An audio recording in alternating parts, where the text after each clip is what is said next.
constantly argue with idiots on the internet. So, so yes, don't argue with idiots on the internet. I wish I could flip it around and whatever, but well, you can buy this shirt if you go to the link tree in my profile on TikTok. For those of you guys who are on YouTube, although nobody's on YouTube yet. The very top link is my affiliate link, and you click on that. No trial talk tonight. I think we're definitely going to talk about trial. That's what people are here for. We are going to talk about trial. What do you want to talk about? Anyway, you can enter code Justin. You get a discount, and then you get the shirt. We talk about trials. We can talk about all sorts of things. Hello. See, now I got people coming into the YouTube side. Hello, everyone. On YouTube world. You got your shirt and sweater tonight? Nice. God, awesome. This is my new one right here. I'm going to put it down. Don't argue with idiots on the internet. Which is something that I do. So yesterday we were traveling back from Pigeon Forge, and so I got to listen to probably 60% of the Murdaugh trials. Banfield, okay, I'll come back to that question in a second. Banfield is not on tonight. But I did record yesterday since I didn't come on and stream or do videos last night. Do we dare talk about the video? We can talk about the video. I have not watched the video. I don't know if I want to watch the video. You're here, YouTube comment section. That's fine, Abby. That's okay. You usually are pretty good with it, Abby. I mean, I see your comments right here. Thank you for tolerating me. I appreciate it. I haven't watched the video because I understand it to be brutal. I also, I've kind of gone back and forth about making something on it, even without watching the video. I think that awareness, hi Baxter. I think that awareness definitely needs to be spread on it. Yeah, Tyree Nichols.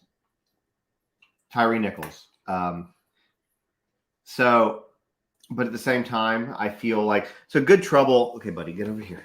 So Good Trouble, if you guys don't follow Good Trouble, he made a comment that was like, hey, if you look like us, we have to be, cautious on how we chat about it. But what I will say on it is he doesn't take no. We just got him back from the groomers today. But at the same time, there needs to be a lot of awareness on it because police brutality, especially against minorities, is really a huge challenge.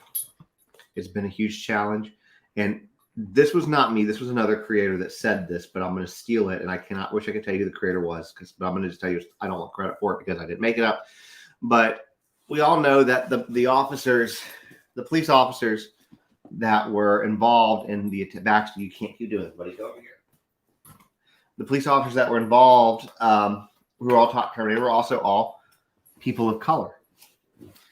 And so people are like, well, it's not a race-related crime. I'll disagree. The reason for that is there is a challenge where people typically go after people of color. And what was said in the video, or that was by another creator, was really good, is that it doesn't matter who the conductor is because, because all the other cars, on a train, it doesn't matter who the conductor is because all the cars are going to follow the first one. So basically they set the pace. So the pace is set, and until you basically pull up everything and revamp it, you're going to continue to have these problems. And, I make videos occasionally that we talk. People do not like my racing because I went from like 400 people to 200 because I guess people, whatever. Anyways, now we need to talk about the video. The video needs to be talked about. So we're here. We'll talk about it. The problem is that every time I make a video that involves any type of racial thing, because I will use my platform when the time is needed, or in certain videos, certain instances, to stand up for, minorities, people of color, people in the LGBTQ plus community, women, obviously, any minority for that matter. I will absolutely do that. But, it's one thing that I always notice whenever I make those videos is that people who look like me will always come in and have to make some kind of a comment that's not appropriate, that claims that people of different ethnicities and different sexual orientations, etc. We're going to leave it on minorities tonight, but it's the same concept for everybody. Are still treated as equals, and they are not. They are not. They technically have equal rights, but when you look at, if I got through a traffic stop, I would not have had the crap beaten out of me. So, fast or stop it, or you're going to be kicked out. These officers that are being held accountable, yes, I agree. That's exactly right. The officers are being held accountable, but this is, I mean, how many more of these types of events are we going to go through? The House of King Road, I think that it will eventually go through some kind of an insurance claim to get everything that was damaged by blood, unfortunately, will be repaired and will be rented again. So, okay, you're going to be kicked out, dude. We're not going to listen to you whine.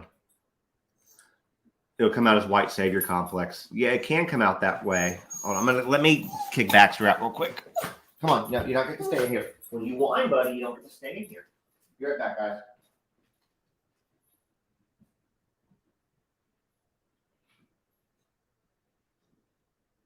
Where are you at? Oh, I put Baxter in your office. Because I thought you were up here. He won't stop whining. Go, nothing. Give him a chew. I was going to give you a chew and close the doors. Go get a shoe, buddy. Go. Go. Try to be nice to them. Go. There we go. Go. She's getting you a shoe. Go. Come on.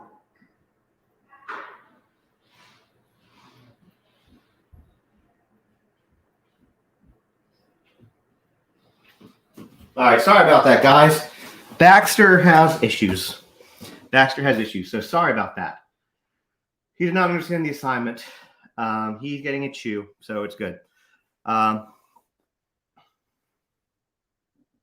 Emmy. That's the profile picture you were talking about. I got it. Anyway, so yeah, I know it can come off as white savior, but I get called a white knight, a simp, a cuck, all these things all the time. So I mean, whatever. I'm used to it. But there's a lot of things that really need a change. The other thing, let's talk about this. Have you guys heard about the woman who, good God, is he already back? Have you guys heard about, Emmy, we need to talk about you coming on maybe tomorrow if you want still. Have you guys heard about the woman who, trigger warning, who went into postpartum psychosis, is being held, obviously, and she strangled all three children died. Have y'all heard about this? Some of y'all are saying yes. Let's talk about that. And let's start off by saying that I don't give anything, when I'm going to talk about this, I'm not giving anybody a pass. But I think that this kind of makes what we were talking about a minute ago with kind of segues into this. It's challenges that we face as a people. The infant died yesterday. There's a lot of issues with mental health in this country and not enough resources. This woman probably at this point has no clue what she's done. Yeah, she strangled them. Well, then she strangled two of them. Melissa, correct me if I'm wrong. She strangled two of them, and then I think tried to jump out the window to take her own life with the infant, holding the infant, and the infant didn't pass till I think yesterday. And she survived. But she probably has no clue what she did. And look, postpartum stuff is really tough. And there's a lot of times, especially, because you see the video, if you follow like Rob Harvey, for example, I don't know, was she British? I don't know if she was British. Let's see if I can pull the story up. Hold on, guys. If you're on YouTube, you'll be able to see it if I pull the story up.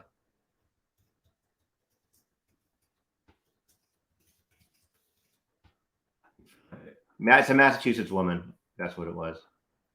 All right, so let me pull this up. Let me pull up.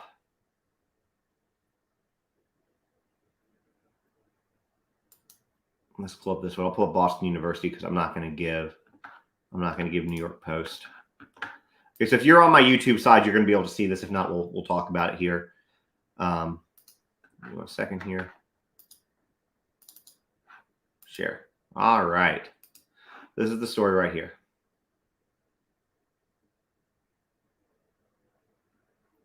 So basically,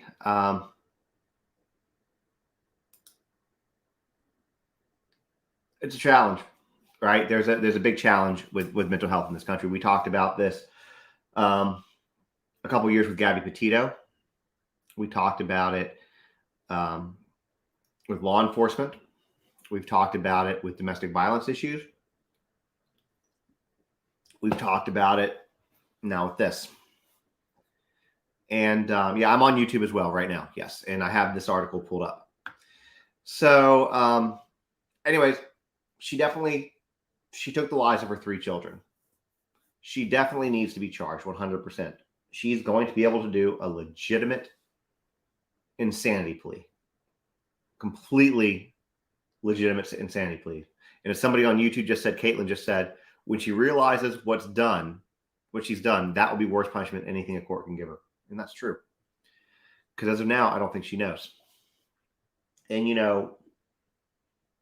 you're dealing with hormone issues. You're dealing with, everything, any woman who's given birth, I'm not mansplaining anything because obviously I don't have that ability, but you guys know how challenging everything can be right after the fact. And it's just, it goes back to, again, not giving her a pass, but it would have been nice if she could have had the true mental health. Her child was 7 months old. 7 months old. If she had the mental health she needed. It was kind of like what we talked about with Gabby Petito. If they had a domestic violence caseworker out there, she might have ended up differently. A lot of these stories a lot of domestic violence things too. Right now, we started off talking about the Tyree video, which I've not watched. I haven't brought myself to watch it yet. And now we've moved on to the woman, what's her name? Lindsay Clancy, I think was her name. Yeah, Lindsay Clancy, who in a postpartum psychosis strangled her 5-year-old, 3-year-old, and injured her 7-month-old to the point that he passed away. It's really sad. And I think that's another thing, aside from we were talking about the issues with police brutality, especially towards minority communities as being a problem. Mental health in this country is a problem too. I don't know if for those of you guys who are watching from other countries, if you guys have the same issues that we do when it comes to mental health, but I'm guessing you probably do to a degree, but probably not as bad. And please correct me if I'm wrong, because that's not something I know much about. So, anyways, it's a really sad thing. So I figured let's bring that up. Then let's lead into something else. Yeah, there was definitely. Oh, I agree. There's definitely love there. This was a psychosis episode. She doesn't know what she did. Yeah, I don't think she knew what she did. We'll go ahead and turn this off right here. I'll stop sharing on YouTube. We do suck at mental health care. There's nothing really to talk about with Idaho. I mean, we can talk about it a little bit, but there's not really, you got to get into the Murdaugh case, Abby. Well, the issue is not, it's postpartum is a very challenging thing. And, you know, I'm not going to sit here and act like I completely understand it. Why is this dog back? Whining at the door because he can't be good. Anyways, I'm not going to sit here and try to explain it like I know what I'm talking about because I know very, very little. But this isn't just your normal run-of-the-mill postpartum depression that people get. This is a psychosis. A psychosis is completely different. I might have to do something with the dog here in a second. He does love me, and I would have no problem with him being in here, except he can't be quiet when he's in here. That's the issue. I can give him another chance. Let's give him another chance, guys. Look, come on. Well, he was just in here, and then he didn't. He blew his chance. I'm gonna give him a blanket though, and see if he likes that. Here, look. Here you go. There you go. All right, we're gonna give him a chance.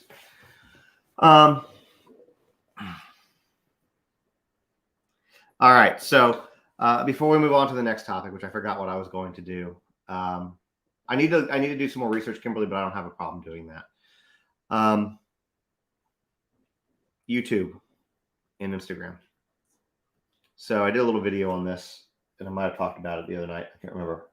I think I did the other night. I'm going to do a contest there. The difference between postpartum depression and psychosis. Yeah, psychosis is significantly worse, and she has no clue what she did. That's about where I stand on it. Depression is fairly common, and to be depressed and staying into a depression for a long time, that's very common.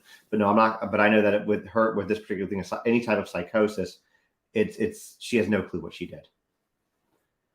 We're talking about. Yeah, we're talking about. Yeah, Murdaugh is the current case. Yes, but the Delphi is going to come after that. As far as timeline goes, and then I believe we should be back to Idaho at that point in time. But anyways, what I was going to say is that for those of y'all who don't follow me on Insta or YouTube, I'm trying to grow that following, as a lot of y'all have heard me talk about. So I'm going to do like a giveaway for that. So it's going to be, I don't know exactly what it's going to be, probably at least $100 gift card to Amazon or Visa, and maybe some other fun stuff. But that's to follow me on Instagram and YouTube. I mean, you don't have to follow me on both. You can pick whichever one. If you follow on both, then you get a chance to win both. But I'm going to be doing the contest when Insta hits 10,000, which I'm not terribly far away, and YouTube hits 5,000, which again, not terribly far away. So that's all you have to do. All you have to do is you just go and you follow me there. And then when I hit the number, I will make videos here on TikTok, on YouTube, and Instagram. I'll share across all platforms, probably on Twitter as well. And you guys will all know with the additional instructions, which the instructions are basically going to be just because, you know, if I have thousands of followers, I'm not going to be able to just sift through who's active and who's not. I'll probably just do on that video. Yes, the same name, Justin on TikTok. You can also get to it from the link tree in my profile, Donna. But Justin on TikTok is my name there. But it'll be like it'll basically just comment on this video that I do. That's all you're gonna have to do is comment. There's not gonna be anything special, like not jump through hoops, just so I'll know that you're active and you see it. And when I get there, obviously not this video right here, but the one when I hit those numbers. So Pat follows me on all three, so Pat will be able to possibly win both. Anyway, so you're starting to get into the Murdaugh. You're stuffing to get into Murdaugh. I don't know what that means. Anyway, so yeah, and I want to try to think, because I mean, a gift card's fun. I mean, we can all use money, right? We all like money. Are there criminal charges against the boat accident? Son was murdered. There was a case coming up. I don't know if he ever got real criminal charges. He never saw the inside of a jail. You're talking about Paul Murdaugh. I'm going to try to find something else. Maybe, I don't know, like, I don't want to do Banfield is not on tonight, but I have last night's Banfield save, which we'll watch shortly. I can cue that up here. We'll say you want to give it 10, 15 more minutes of chat and then go to Banfield. Trip was good. I don't know that case, by the way. So it was a felony on the boat case. Okay, Emmy says it was a felony on the boat case.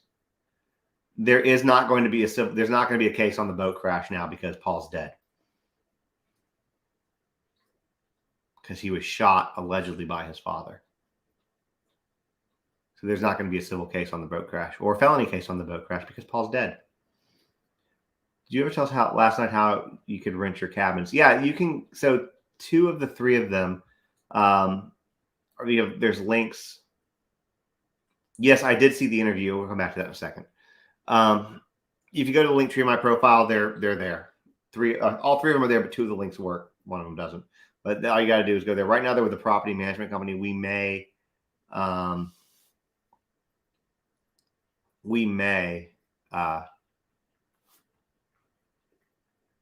drop the property management company.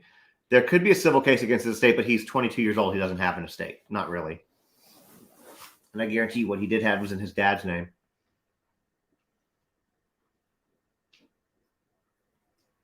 I don't think Paul was underage. He was underage drinking, but I don't think he was under 18.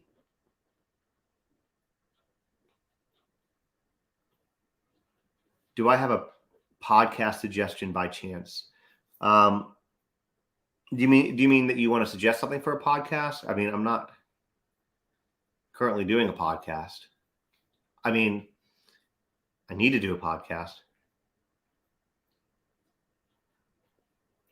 So will you stop eating the blanket, please, buddy? Oh, you're eating. He's eating his chew. True Kind Garage is a good one. That is kind of clever. No, I'm so confused, guys. What did I read? What I read was a civil case with Buster because of him giving his ID to Paul. That's, I guess, possible. I'm a farmer rep. Do the sons of the Murdaugh's housekeepers ever get any kind of compensation after he stole from them? No, not a thing. Not a cent. They actually got foreclosed on. They had a trailer that got foreclosed on.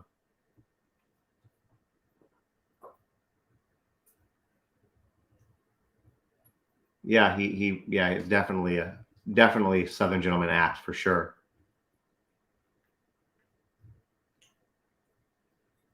Suggesting someone who doesn't know. Oh, okay. Gotcha, Emmy. Okay. I'm so confused. Do crime scene photos ever get released? Not yet. They did release some video, but not everything. I think that they will. Well, we don't know. As of right now, the housekeeper is not rule. I am live on YouTube, yes, right now.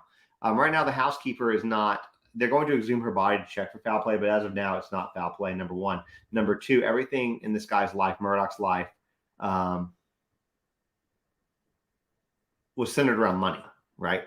So if you know what happened in this situation, housekeeper died. Alec Murdaugh told them, hey, told this kid, sue me. I have better insurance. I have good insurance. You'll win. And you'll get a lot more money for your mom. And they said, okay, they trusted him because, again, she had worked for him that's family for 20 years. So they take his advice. He sets them up with a different lawyer, his best, Alec's best friend. While that's all going on, Alex sets up a shell company. And when they win, all the money gets funneled into the shell company, and Gloria's children never see a dime. So to me, if it came back out that it was not an accidental death, right, that would not surprise me. Yeah, they released photos that aren't bodies, yeah. And they've released, which I just haven't had time. Need to get them up on Insta. Do I really think he killed his family or his revenge? I think he killed his family. I think he did it. So it's, these are very intelligent people though too. So somebody asked about Banfield yesterday. I've not seen Banfield from yesterday. In a few minutes, we will watch Banfield from yesterday. Thank you, you guys. If anybody who likes the shirt, you can go into the link tree in my bio on TikTok and top link, enter the code, and you can get this shirt. I have to kind of tell myself this because I constantly argue with idiots in my comment section all the time. Well, he did a lot of fraud, Pat. He did a lot. He's got over 103 counts of fraud against, of money crimes, financial crimes against it. What do you do with the gun, and why is there no DNA or strong evidence against him? Don't know.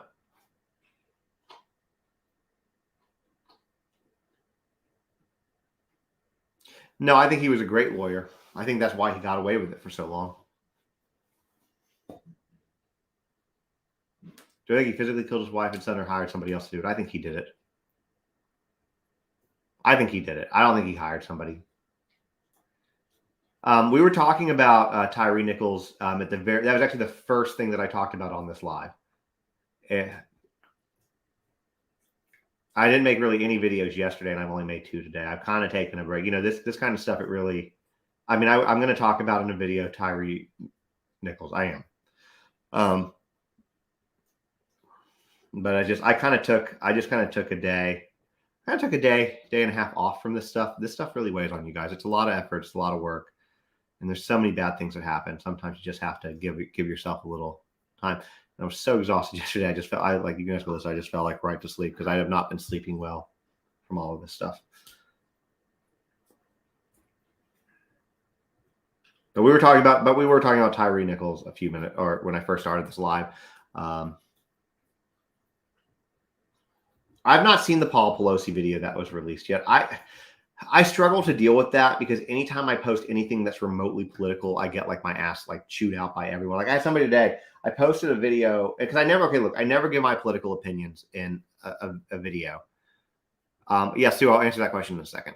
I never give my political opinion in a video because my political opinion doesn't matter anyways. But I did a video the other day, and it was very generic. There was no political bias or anything like that. It was basically the fact that Meta, company that owns Facebook and Instagram, is unbanning Donald Trump. And that's all the video was. It was, hey, Meta is making the decision to unban Donald Trump. Do you agree or disagree with the decision? And that's all I said. And I had like somebody today come say, well, I've really enjoyed you for true crime, but now you're getting political. I'm like, I didn't get political. I just shared a news story. So it's like the Paul Pelosi thing too. Like the challenge is when you do anything political, especially involving somebody like Nancy Pelosi or Donald Trump or even Biden. Not so much Biden as much as Trump and Pelosi for whatever reason, but it is such they're such polarizing individuals that it can get very heated very quickly in the comments. So I don't know. Well, there's been conspiracies on the Pelosi situation. So Sue asked, do we know the evidence that makes you think he killed him? I mean, it's kind of whatever, but like they found a rain jacket with GSR, which is gunshot residue on it. There was also, they did find some DNA for some, there was something else. I can't remember. They were talking about it yesterday in court. And I listened to like the first half of it on my way back from Pigeon Forge. I actually had to rewind and listen to it. And I don't remember exactly what it was. Emmy can probably tell me. Oh my gosh, do not start this, Baxter. So it's not that people try to read into so much. It's just like there are some, if there's just certain topics that you post about. Yeah, it was the blood on the seatbelt. Thank you. The blood on the seatbelt. Yeah. And there was also the fact that the one, I believe her name was Laura Rutland. I think she was the one talking about it. Was one of the SLED agents or SLED officer, or was she police? I can't remember where she was, but her name was Laura Rutland. And she was talking about, she was one of the ones who interviewed interviewed Alec. It was like his clothes looked really clean, that he was sweating and they were dry. So, I mean, I think when you look at the GSR, the fact that they found it hidden in his mom's house from the raincoat, a raincoat to me would explain, why he was completely dry. These dogs are both in here with these like nasty chews, and it's just like the sound is just awful. Seatbelt was GSR and blood was on the steering wheel. There we go. And on the camo rifle. So, anyways. But yes, hot button topics going. I know we're jumping around here. Hot button topics. I don't mind. Look, I don't mind doing like political, like videos that are of political figures. I mean, I'll be very honest. Whether you like Donald Trump or you hate Donald Trump, anytime you do a video on him, they typically do well because there are people that loathe him so much that they can't not say anything. And then there are people who love him so much that they would like die for him. And so when you get the polarizing ends of the spectrum and on a video like that, those videos typically do well, which is why I do them, because those videos are 100% for views. The other videos, when you talk about topics like what we're talking about, like Murdaugh, and we're talking about like Tyree Nichols, and we talk about Gabby Petito, or we talk about the Idaho situation, those aren't for views. That's for information, and if it gets views, great. So see what I'm saying? I just mentioned I did the video. You have somebody says I love him. Somebody says he's an idiot. That's what I'm saying, and this is what happens in the in my comment section. See, even on here, hey Jacqueline, thank you for coming for Pascal. So not a Trump fan. Some people are, some people aren't. So I never give my opinion, right? Because I just won't do that, and I let people fight amongst themselves.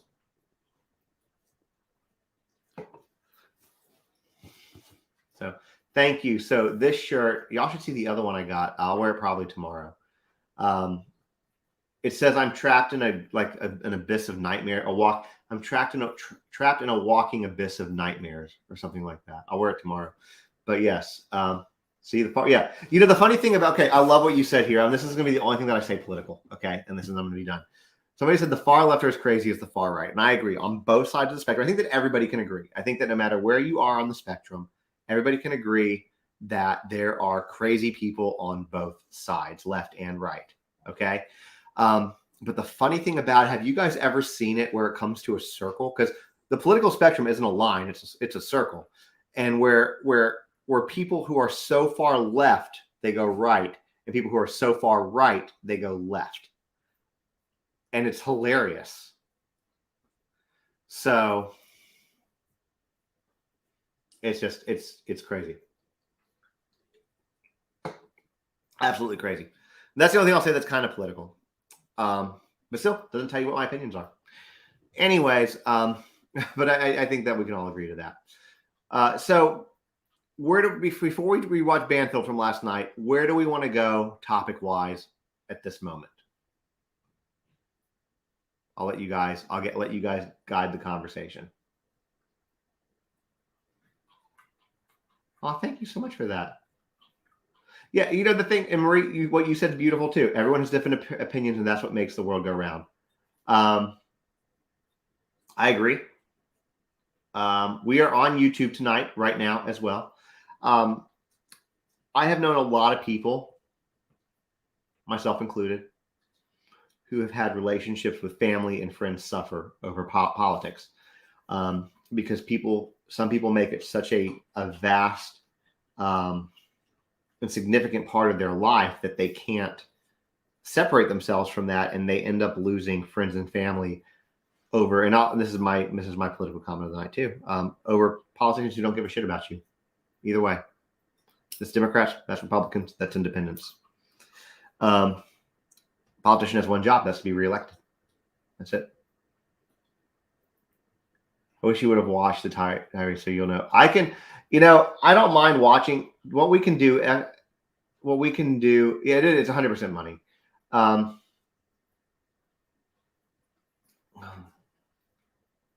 Why are you commenting on the Madison and Baton Rouge?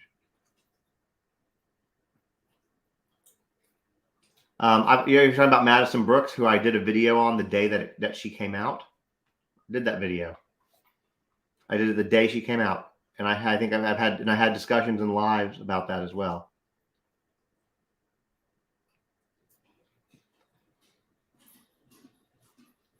So the Tyree case. So let's go back to that real quick. Hold on. Yes, I did, Lola. Let me show you. I love proving people wrong. Hold, please. It's receipt time.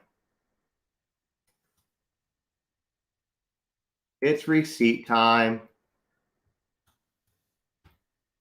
It is receipt time.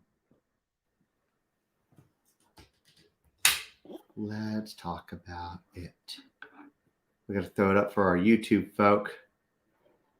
Hold on, let me just switch this around real quick. So, where is it? What does that say right there? What did that say right there? All right, now let's get this before we play it up here. Oh, there we go. We're going to play it real quick because we have to, sometimes we have receipts. We have to bring receipts in. So let me get this pulled up for our YouTube folk, and then we will play it. Oh, so I can't find it. There we go. There is my stupid face on YouTube. We'll share for everybody. Guys, this person does not, we're going to just real quick share this up because we just have to prove somebody wrong on something, and then we're good to go. That's a horrible face of me. There. No, that's not it. Hold on. Where did it go?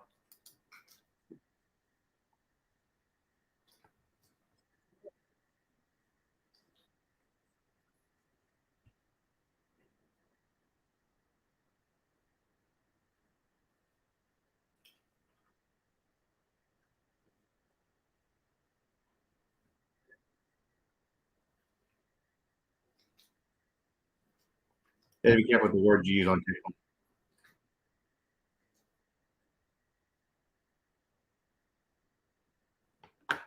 So I think we've heard enough of that from 3 days ago. So, shut up, Justin. So I will take my apology now. We're all waiting. We're all waiting. And yes, I should take the advice of my shirt. I should take the advice of my shirt. But, you know, I just can't help it. I'll take my apology whenever you're ready. Or did you leave because you were proved wrong? And like most people on the internet, you just can't handle it, and you can't admit when you're wrong. So, okay. Anyways, I digress.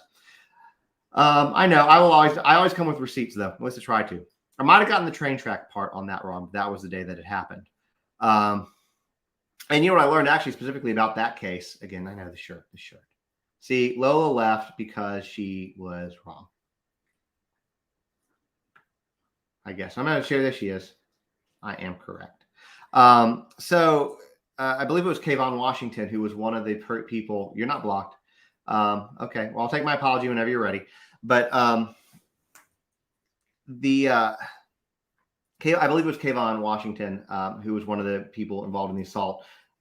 He was 18 at the time of this assault in 2022. No apology. So you come in here, accuse me of not talking about something. I show you that I talked about something, and then you're like, nah, F you, I'm not going to apologize. Cool. Gotcha.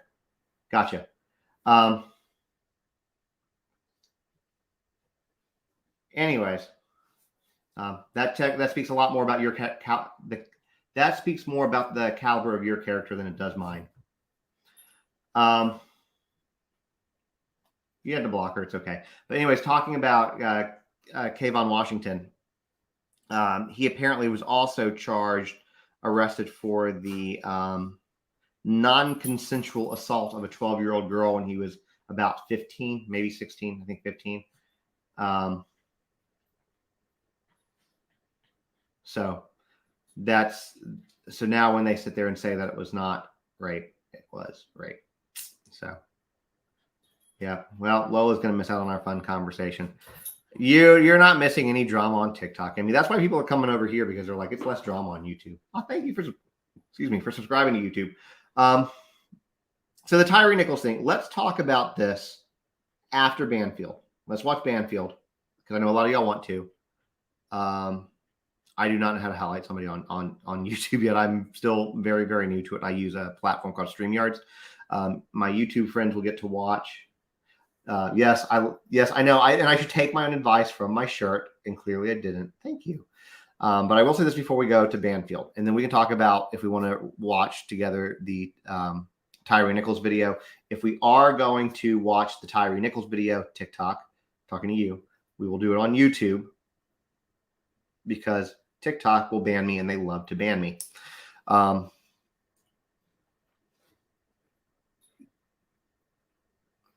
Well, I have to figure out how to do it, Mackenzie. That's the issue, because I owe Doug a mod too. I just don't remember how to do it. Okay, I'll look again. I'll try it again. Maybe I'll try it while we watch something. Yeah, no way. I can't on TikTok. So I will. Well, Banfield shows the video. They're not going to show the whole. They're not going to show all of it, though. They'll show part of it. Pretty much all of it.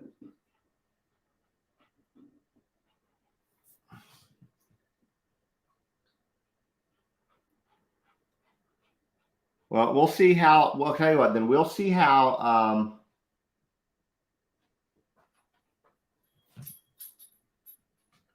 Will TikTok ban you for playing a video that is all over news outlets?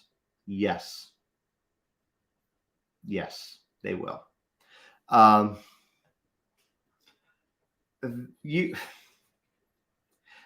TikTok is very.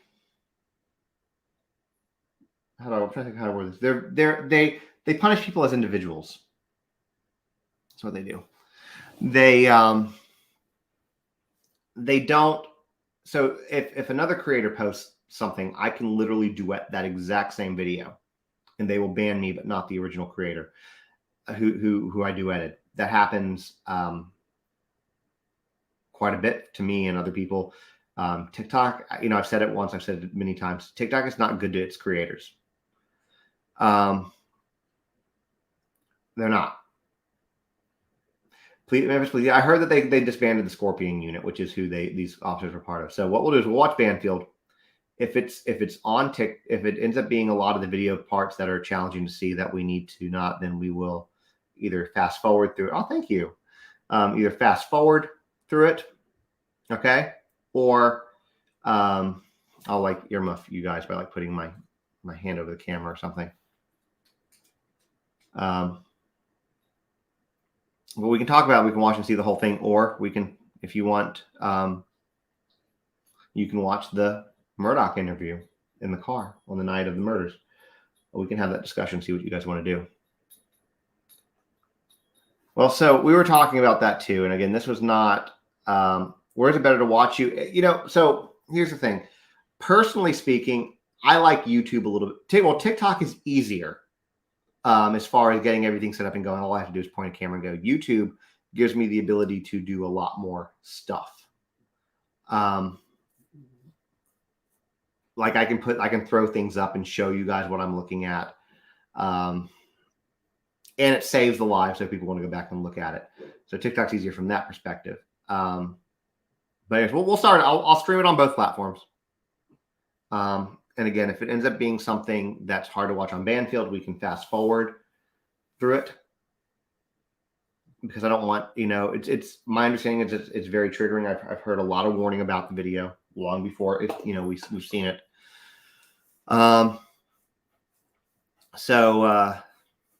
Okay, for those of y'all who did watch Banfield last night, which is what we're about to watch, is it Baxter?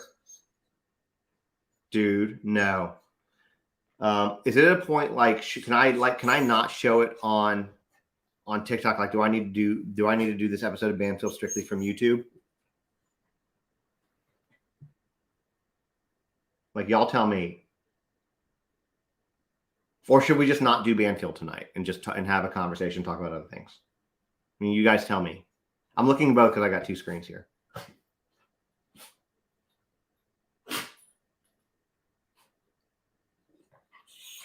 You're about to be kicked out, buddy. Come here. Come on.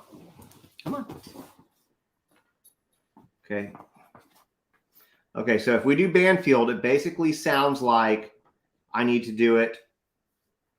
1 second. It's going to have to be YouTube, though. Okay. All right. Y'all are all saying Banfield here, too. Okay. We'll do Banfield. We'll move it over to YouTube solely for the fact that I don't want to get banned tonight. Guys, y'all are making me really worried about this. Okay, but you're right. It should be discussed. Yeah, he is a Cavalier. All right, so we'll move it over to YouTube. I will wait, and we can do Murdaugh afterwards. What's BooTube? YouTube. Yeah, we'll do. I can't, Caldwell. I can't. I'm not gonna get an account ban for showing Banfield tonight. I just if what I understand is that it was very graphic.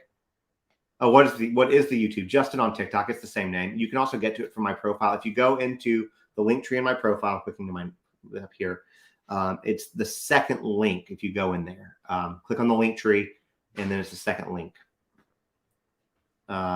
Banfield is a news show that we watch on this channel almost every weeknight, but I know where you're from, Josh. You're a regular. People have shown it on YouTube and then taken it down because of YouTube. Well, I know that it was released on YouTube, though, the original, because I know that Memphis Police Department released it on YouTube.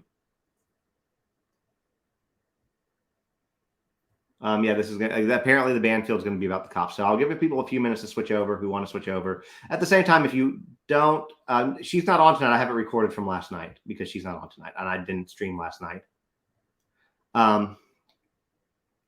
But for the record, for YouTube and for Instagram, for that matter, I'm going to be doing a giveaway when I reach a couple milestones, 10,000 on Insta and 5,000 on YouTube. So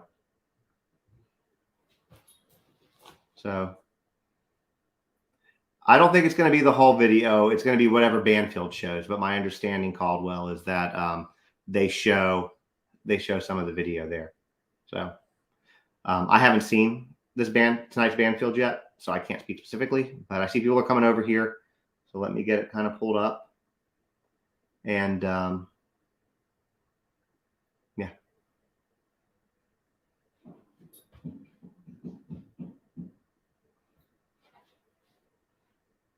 So I'll give you guys a second.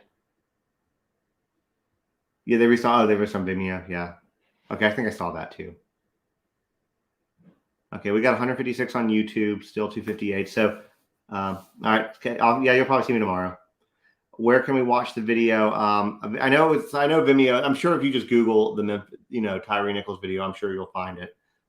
It was released on Vimeo. I do know that. I'm not giving up on Murdaugh. We're going to talk about Murdaugh too. I was assuming Banfield was going to talk about him on this episode. So, all right, I'm going to go ahead and get it queued up. Give you all a second to switch over.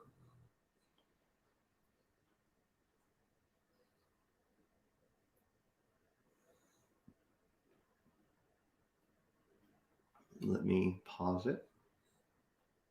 Anger is often justified, and it's not for me to judge it. Let me pause that. All right. Hey, Pancake, we're getting ready to switch over to YouTube.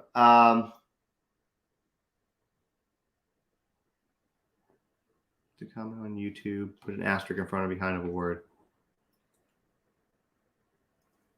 Okay, cool. All right, well, I'm about to go ahead and play it. I'm switching over to YouTube. We can maybe come back on TikTok afterwards. How do you get to my YouTube? Okay, yeah, great question. So it is Justin on TikTok is the name. You can search for youtube.com / Justin on TikTok. But you can also get to it in my profile. If you go to my profile, click the Linktree link, the only link that's in my profile. And the second link down should be the YouTube link. So yes, we will watch this, and then yeah, back to my lap. Okay, so we'll go ahead and get this started. I will get the YouTube people turned around. We got like 190 people in here, so all right. And actually, we might come back on here to talk about things afterwards. So I'm gonna go and sign off here, and we're gonna get this started.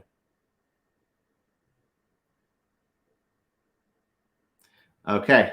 So now let me turn you guys around. Baxter, get it, buddy. I'm gonna sit right here. Alexa, turn off theater.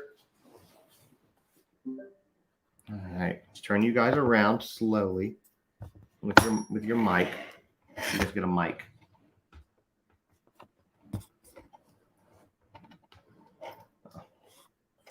Hold on, I'll have a moment here. I got something plugged in. It's not letting me turn it anymore. There we go. There we go. Okay, let's see if we can make sure that you guys can see okay. See, I missed this big screen that I had here. I won't be able to see your comments while we're watching, but we're not going to have any commercials. If you're going to whine back, you're not going to be invited to stay. All right. Let's push this over here. If you have any issues with sound, let me know. I'll try to take a look, and let's get started. When we see the video that we've seen tonight, we should be sad that we can't do better than this, that we can't have our police officers do their job better than that, to want to do it better than that. But remember, the men and women in blue, more often than not, are doing the job for the right reasons, and that's why we have to root out when it's wrong. And we'll be watching Memphis, and we'll continue our coverage right now with Ashley Banfield live.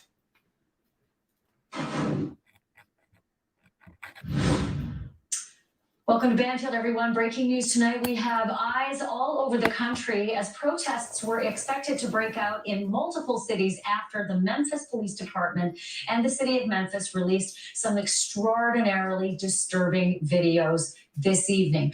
I just want to let you know that if you have a weak stomach, if you are easily upset, you have to either leave the room or turn your volume down, or be very aware that I am about to play unedited raw video that came into our offices, and we think it's important for you to see it as it is. There is a lot of foul language. There is a lot of violence, because what you are about to see is the actual video on the night that Tyree Nichols, 29 years old, was beaten into critical condition that rendered him lifeless 3 days later.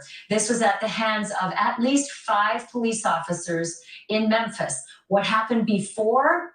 Unclear. The video begins with the end of what is expected to be described as a chase, and it is amped up from the beginning. Couple of things you do need to know. Policing is an ugly business, and there are rules of engagement. Punches, baton strikes, kicks, they are legal in some cases. But in the case of the video that you're about to see, it sure does look like some of those attacks were definitely not legal. Because once a suspect is in cuffs, that's when all of that must stop. Resisting, yes, it is an ugly business. And police who try to actually get a suspect in cuffs, it never looks good. And it sounds even worse. But again, there are rules of engagement. With that said, I do want to tell you a couple of things. What you're about to see in the first tape is the beginning of this altercation. There were several phases. There was a chase, a stop, and then there was an attempt to bring Tyree Nichols out of his car and get him in cuffs. It didn't work. He got away. There was another chase that ensued, somewhere between 10 and 20 minutes. And ultimately, when they caught him the second time, that's when a very violent beating ensued once they got him into cuffs. So tape number 1, what you're about to see now, is that first episode where they got the car pulled over. That's where the tape begins. They pulled him out of the car and they tried to subdue him and get him into cuffs. Again, graphic warning here for those in the room: violent, terrible language and very violent images. Have a look.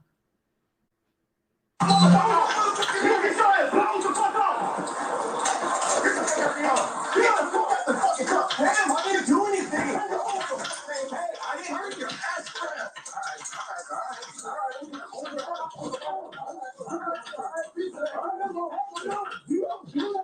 Get on the fucking ground. Get on the ground. I'm going to change your man. I'm on the ground. Please change the ground. I'm going to change you. Get on the ground. One. Now. All right. Break your shit. Okay, dude, man. Turn the fuck around. Bitch, put your hands on your back. Okay, knock your ass the fuck out. You guys are really doing a lot right now. Bro, lay down. I'm just trying to go home. Man, if you don't lay down, I am on the ground. You're stomach. I got you. Swear it. Okay. Oh, I'm not doing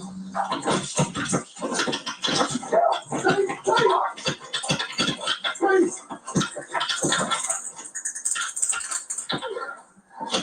Shit.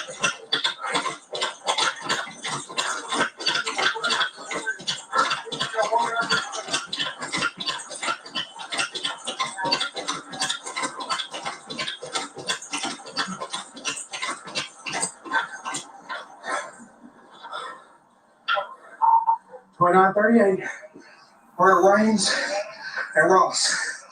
Taser was deployed. Suspect is running down Ross.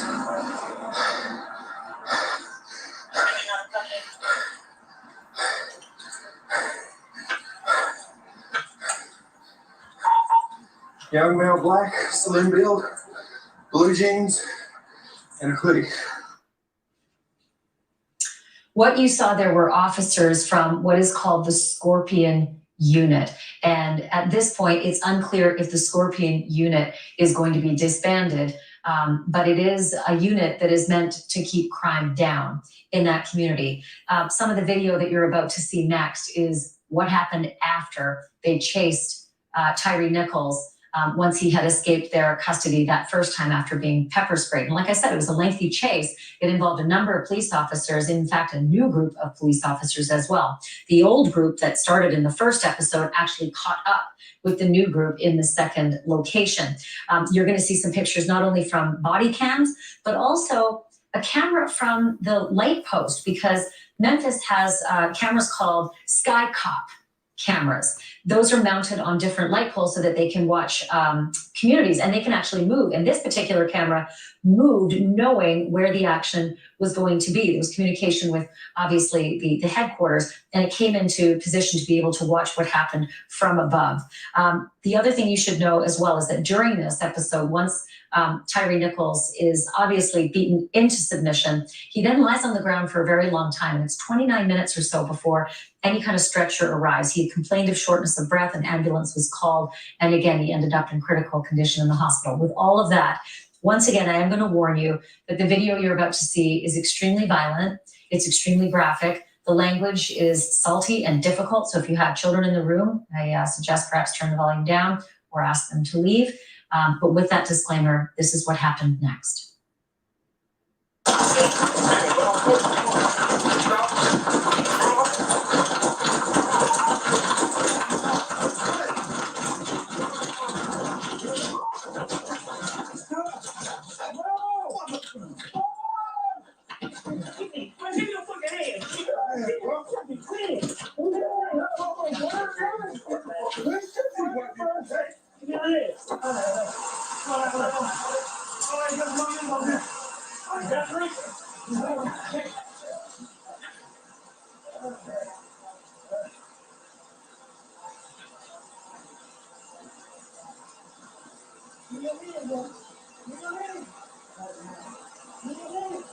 Give me a fucking hand.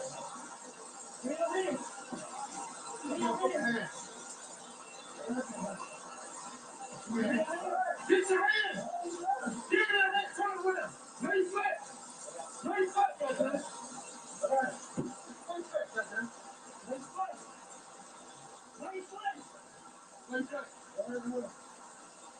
Lay flat, goddamn. All right.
There you go.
He on something.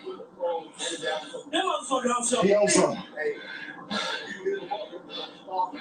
Am I he couldn't do traffic. Take over out. I'll come to traffic and hear it. Man, I got some camera. Does the want me to come down to you, or are you bringing him back down here? Bring him down here, Bring him down here, Come on,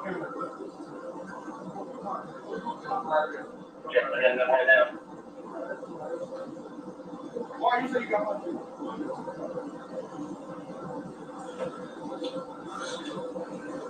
Are you looking for your glasses?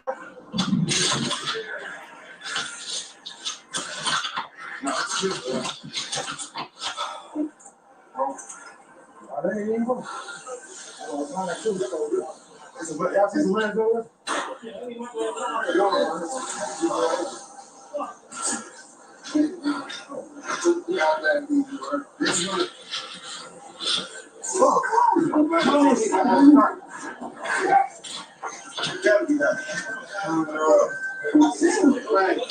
He turned around. He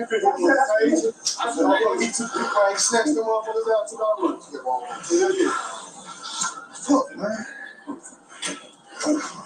Yeah, I'm sorry.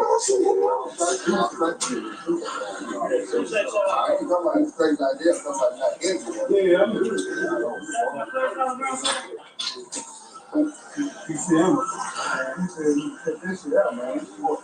Come on, so y'all want me to go down? I'm not bringing dude to hell.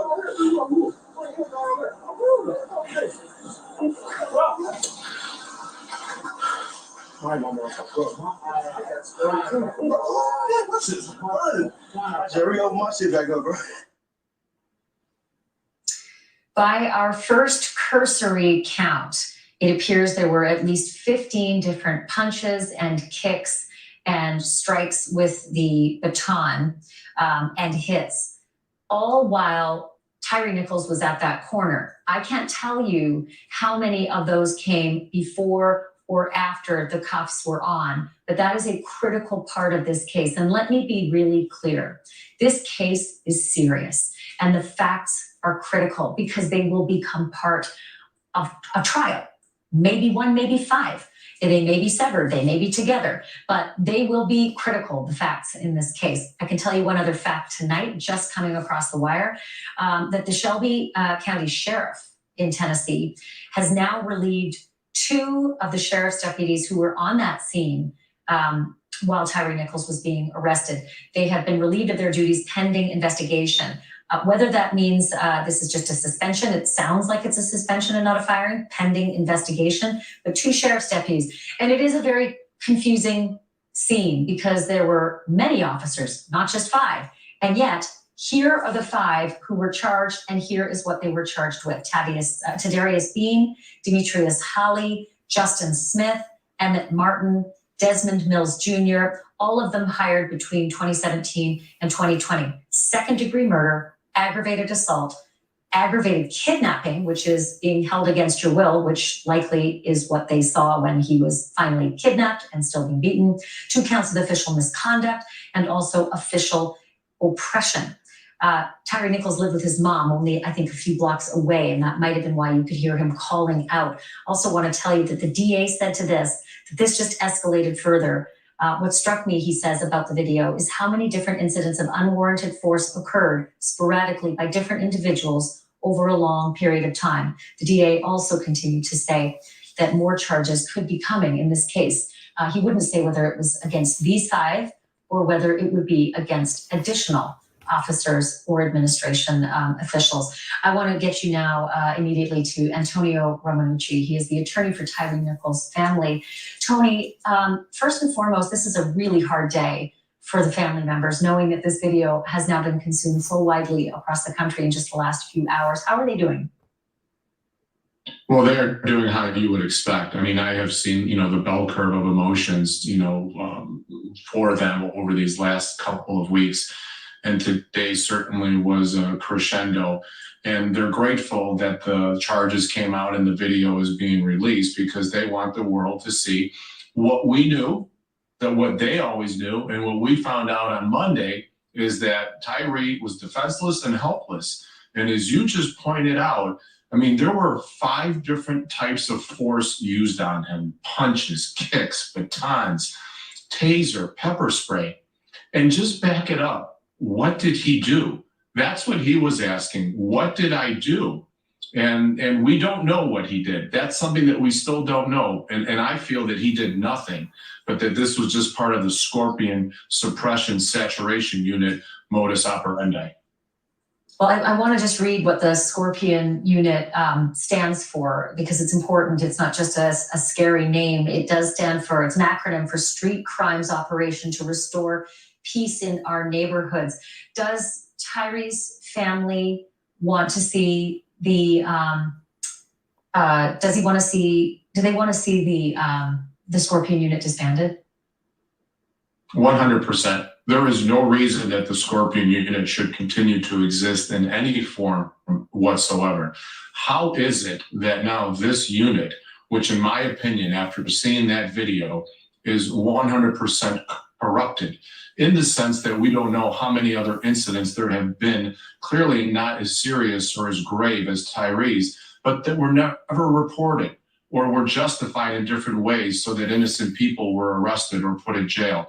So I don't think there's any way to come back and gain the community's trust with this unit in any way at all. It needs to be disbanded completely. Tony, tell me about the call that the family got from the President of the United States today. Well, President Biden was very empathetic with the family. He was very concerned. He was very genuine. He expressed his and his wife, Jill Biden's, condolences, and the family was very appreciative of it. And they are hopeful that this conversation can continue. They appreciate, the thanks and the sorrow, but we need to see reform on a greater basis. We need to see the states unified in how they police on on a more macro level.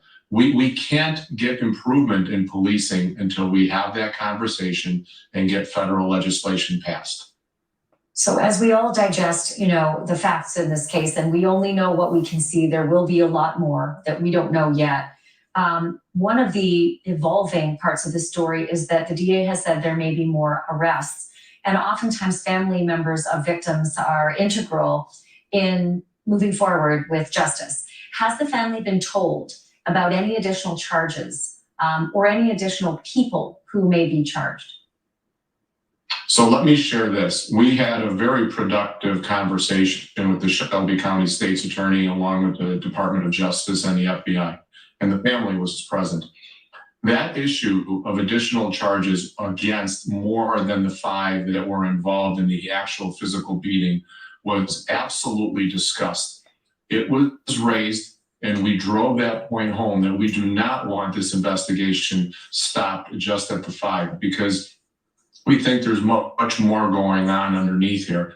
And clearly we can see that the failure to render medical aid, you only ran part of the video. Well, there's 20 more minutes where he's just laying on the ground waiting for an ambulance, waiting for an EMT, while there are firefighters there who aren't performing first responding services. There are deputy sheriffs who are there who aren't intervening, who aren't rendering aid. Who knows whether or not there were chances to keep him alive longer than he was, or actually save him? Those are all questions that need to be asked. Tony, I want to play something that Tyree's stepdad said today at a family press conference, and it had to do with the expectation that there would be widespread violence across the country, certainly in Memphis and maybe in other cities as well. Let me play that quick comment that he made. Before I start, I would like to say that on behalf of my family, that if there are any protests, we would like them to be peaceful. So far, Tony, it does not appear that there is widespread violence. Do you know if the family is feeling sanguine about that at this point? Absolutely, they are. This is something that they wanted from the beginning. I mean, we were certainly asked if everything could be peaceful, but they were already there. This was not something that they needed to be told to do. There wasn't any quid pro quo here. This is something that the family always wanted, because Tyree was a peaceful man. And this family was peaceful. Tyree lived with his family. This was a peaceful family. So they are very, very happy that the protesters, the activists, that they are being heard, their First Amendment rights are being exercised, but that there's no violence. Antonio Romanucci, I really appreciate you taking the time to speak with us, and our hearts do go out to the family members who lost their brother, their son, their child. This is it's brutal for them, and they certainly don't deserve this. Thank you for talking to us. Thank you. I'll make sure I pass that along. Thank you so much. God bless. I want to bring in now, if I can, John Burris. He was the attorney who represented Rodney King. And John, I'm so grateful for you to take the time to speak with me tonight, because there have been so many comparisons that have been made, certainly leading up to the video. Some of the people who saw the video said this beating was worse than the beating that Rodney King received back in 1991. Perhaps that is because Tyree died and Rodney King survived. But I wanted to get your take now that you've had a chance to actually see the video.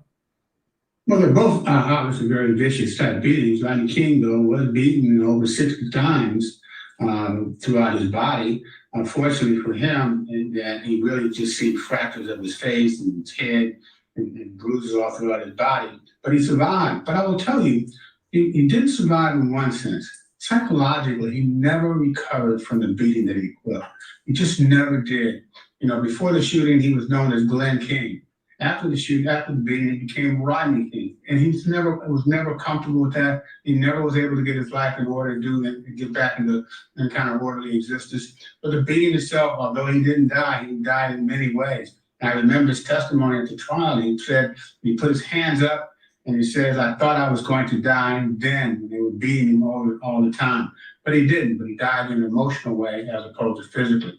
When I looked at this young man, Tyree, being beaten and laid aside, my heart went out to him, because I could just see that he didn't know if he was going to live or die during the course of this. Ultimately, he did die, but there was a point, I'm certain, that he couldn't believe this was happening to him because he hadn't done anything to justify it, that would justify the kind of beating. And these officers walking around like a pack of wolves, and each trying to get in their licks in, each one hitting him without any regard to the physical condition he was in.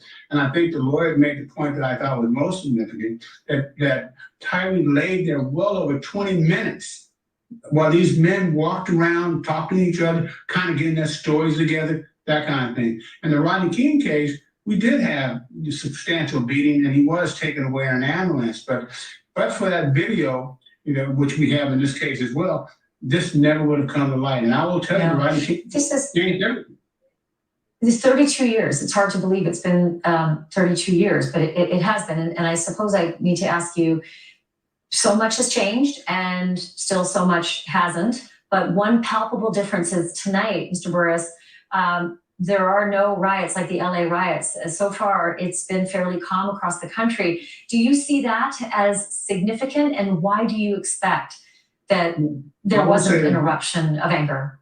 Because it hasn't happened yet. The Rodney King eruption happened after there was a not guilty verdict in the criminal case. Once that happened, the people erupted. It was like this volcanic eruption that took place.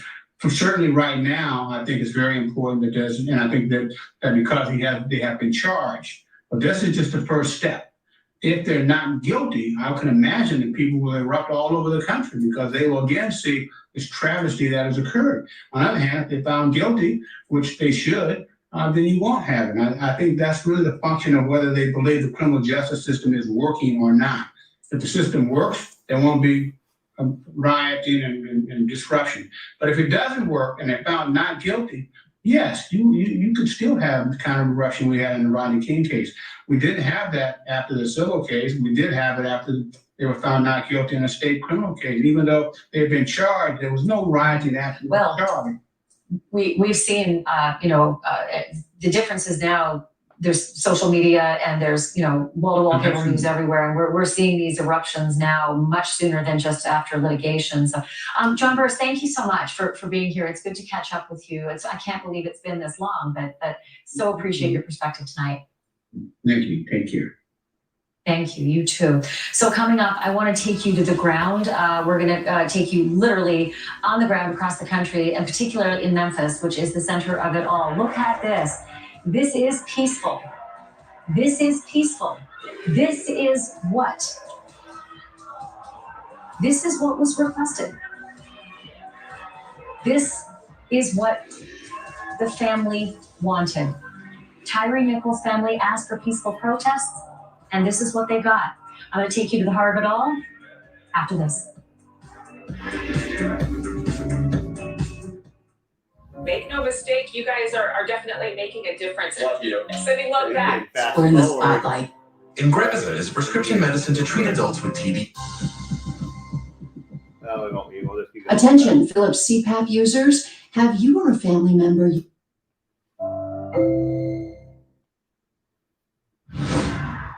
We are back with our breaking news coverage on the fallout after the release of the video that showed the beating of Tyre Nichols, who ultimately 3 days later was killed. Our Alex Capriello is walking with protesters. And Alex, I just need to tell our viewers that you're on the left-hand side of the screen, and it is peaceful in Memphis. On the right-hand side of the screen, it was a bit of a dust-up in New York City, about 100 people. It seemed many more of them with cameras than were actually protesting. Got pretty aggressive with the police there, some broken windows, but ultimately not a massive explosion of violence there. But Alex, bring me to Memphis and tell me what the scene is like down there. Well, for the past 3 or more hours, this group of protesters has actually commandeered the I-55 bridge, which connects Memphis, Tennessee to Arkansas. They had that bridge on lockdown, causing gridlock traffic the entire time. No cars could go through, no cars or trucks could get past. Since then, they've been on the march. I've been following along with them for about more than a mile, I would say, from the I-55 bridge. We're now heading north through downtown Memphis. It looks like we're on the move again. We're going to keep walking alongside them so you can see. But Ashley, you're absolutely right. It has been peaceful here in Memphis. I think it came down to a lot of the urging that we heard from both the Nichols family and law enforcement, who really wanted to see peace when it came to these demonstrations. But even more than that, when I spoke to many of these protesters today, they said it really didn't matter what people told them. They knew what they needed to do. Back in 2020 during the George Floyd protests, it also remained mostly peaceful here in the city of Memphis. So right now what you're seeing again, several dozen protesters walking from the I-55 interstate bridge all the way here through downtown Memphis, showing solidarity with one another, and of course saying the name Tyre Nichols, the man who was killed here a little more than 3 weeks ago. Alex, I'm not sure if I heard earlier they were headed to the police station, but do they have an ultimate destination? Well, there's an organized crime unit not far from here. I suspect that's where we're going. There are several different police stations scattered throughout the city, but we haven't seen much activity outside of those.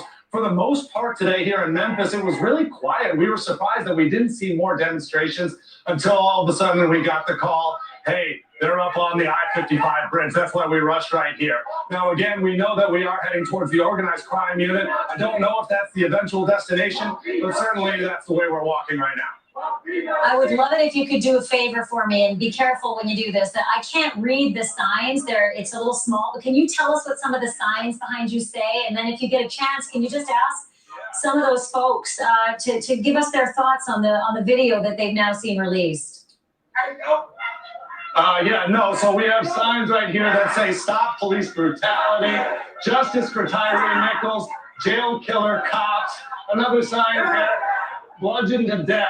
We also have other people that are showing signs of other family members, loved ones who have lost people to police brutality over the past couple of years.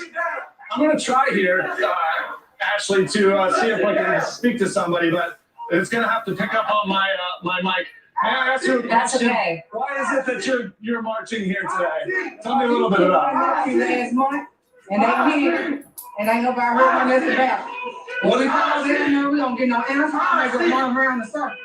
He 56, days and he been shot and killed. And when they found out he was from Atlanta for the holiday, they just swept it up on the road. What is it? This don't happen just it happens to everybody.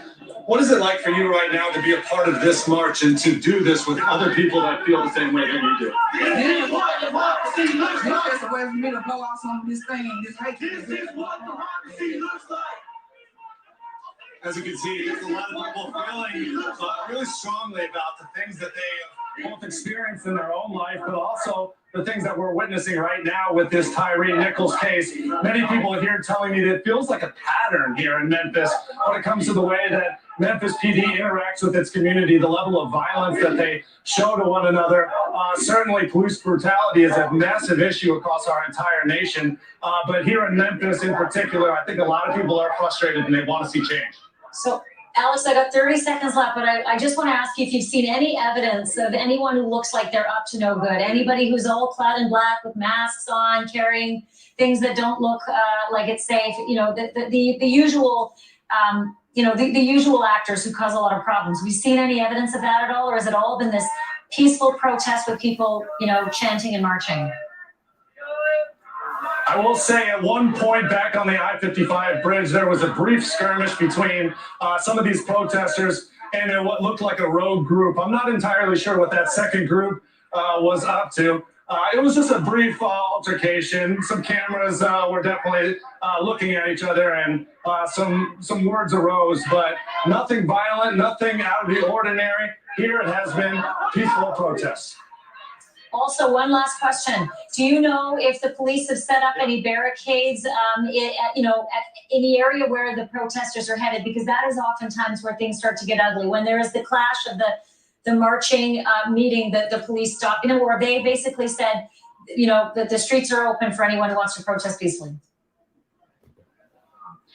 No, I think, in fact, what surprised me is it seems as if the police are somewhat cooperating with the demonstration that we're seeing right now.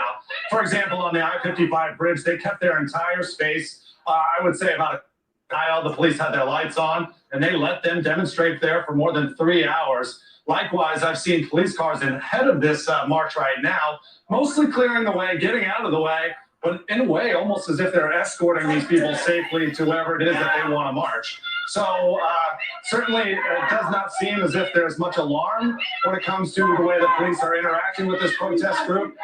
And if anything, it's almost as if they're helping them out right now, exercise their First Amendment rights. Boy, I sure hope it stays that way. Alex, I want to come back to you in a little bit just to check on the progress of the protest march and to make sure everything's still the same and hopefully nothing changes. But I do appreciate the work that you and producer Will Budkins are doing. I'm going to step away from you for just a moment because we just received some video I want to play for our audience.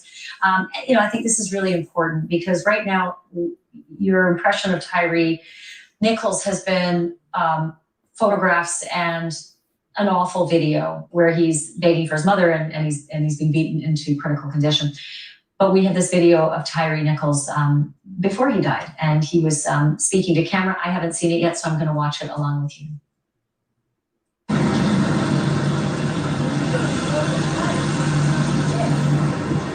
I've been here since 10 o'clock, well, 9:45, and the experience has been a very long wait. It's been very agonizing and very agitating waiting here and like having everyone go in front of you, appointments, and you're here stuck. So that was my experience. It was a really bad one, actually. I haven't been here in 5 years, and this is probably the worst time ever. Again, that's just some of the first video that we've been able to broadcast tonight of Tyree Nichols in better times, in better days, just speaking straight to camera before he died. I don't even know the timing of it, so I'm sorry I can't give that to you. I just wanted you to be able to hear his voice and see him because this is all about Tyree Nichols tonight. Still to come, some other brand new body cam video that was released today. And it is another horrific beating, but from a very different case in a very different place where the police intervened and they stopped it. It is the bizarre and violent attack last fall on the husband of Speaker Nancy Pelosi in the couple's own home in San Francisco. You are going to see it from start to finish. Not only that, you'll hear the call that came in and how Paul Pelosi desperately tried to speak in code that he was in serious trouble. The night Paul Pelosi, husband of the then House Speaker Nancy Pelosi, was brutally attacked in their San Francisco home by a man wielding a hammer. Today, a San Francisco judge released the surveillance video, also Paul Pelosi's 911 phone call, and the body cam video from the police who arrived on scene. And I want to show you parts of all three, beginning with the surveillance video here that's shot outside the Pelosi home. This is October 28th.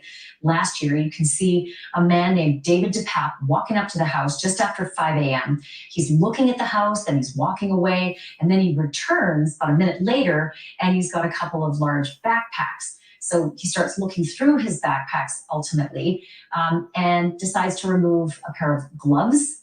And then he puts the gloves on and then uses a hammer to start smashing one of the windows in the back. So you can see him coming right back around after he's done some surveillance. He's got those backpacks. And then I want to show you what happened with the 911 call, because as he was doing this, Paul Pelosi was upstairs and sleeping. He was upstairs and sleeping. He didn't even wake up to the smashing. But this is what happened when he did call 911, because a man was standing over his bed.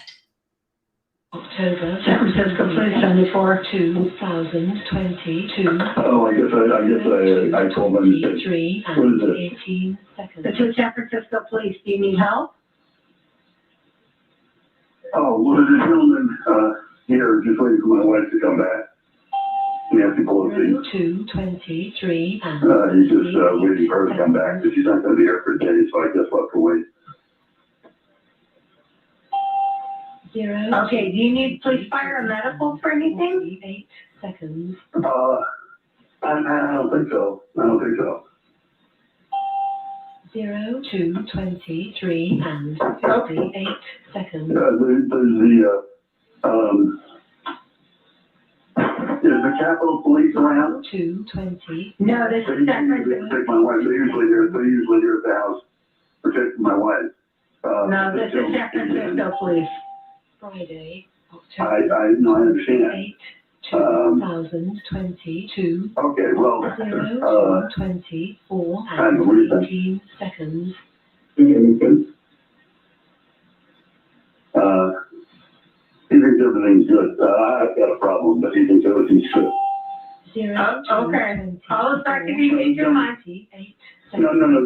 This gentleman just came into the house, and he wants to wait here for my wife to come home. 0, 2, And so, 4 and 48. anyway, Do you know who the person is?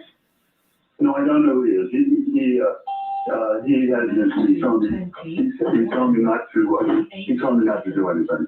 What is your address, sir? 2640 Broadway. 0, 2, 25 and 0. What is your name? Seconds.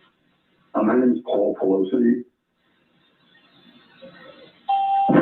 Friday. Anyway, this gentleman says that, 28, he thinks everything goes, he told me to put the phone down. 2, 20, And just do what he said. and 18 seconds. Okay?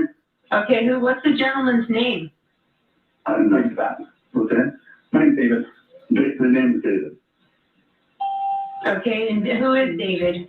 5, I don't know. 38 seconds. I'm a friend of theirs. Yeah, he says he's a friend, but But you don't know who he is? 25 and No, ma'am. 48 seconds. Okay.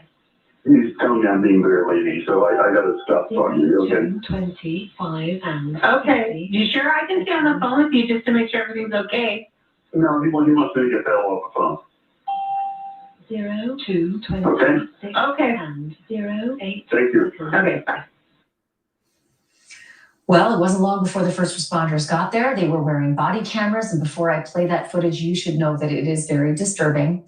Here's what you're going to see. The suspect grabs the hammer from the 82-year-old victim's hand, Paul Pelosi's hands, and then lunges towards him with that hammer over his head in striking.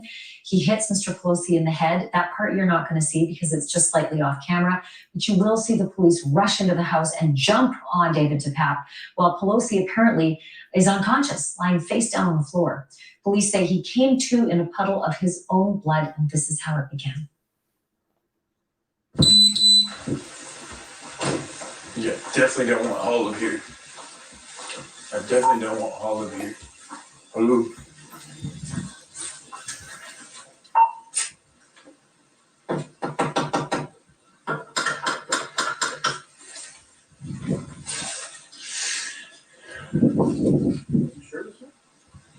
Yeah. It says 2620, right? 3640. Oh, yeah, look, it literally said that. Hi, how you doing? All right. What's going on, man? Everything's good. Hi. Drop the hammer. Nope. Hey. What is going on? I'm not getting an answer on something.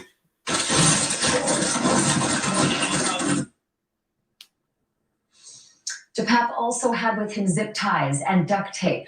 Police say that he also had plans to attack other people, actor Tom Hanks, Hunter Biden, and California Governor Gavin Newsom. Today, Nancy Pelosi released a statement saying that her husband, Paul, is making progress in his recovery. She says he has no intention of seeing the video and will have no further comment about the incident. It was a brutal attack made even worse by right-wing conspiracy theories that just seem to proliferate right away, sadly. For one thing, Elon Musk tweeted out, quote, "There's a tiny possibility there might be more to this story than meets the eye." And then shared a link to a faux newspaper, the Santa Monica Observer, which alleged that Pelosi was drunk and in a fight with a male prostitute.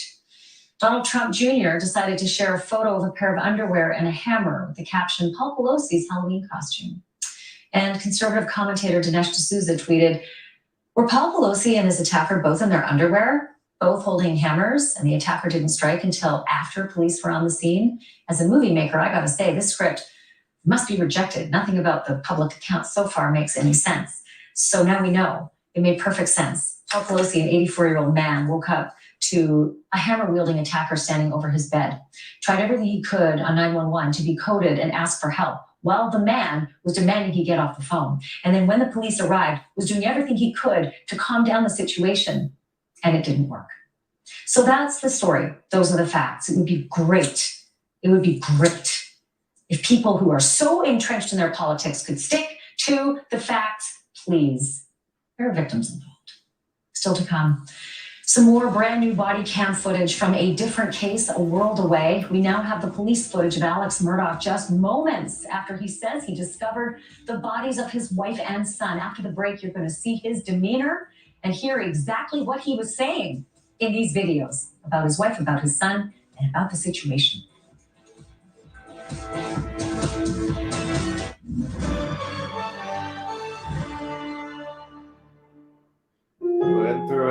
This rental car is so boring to drive.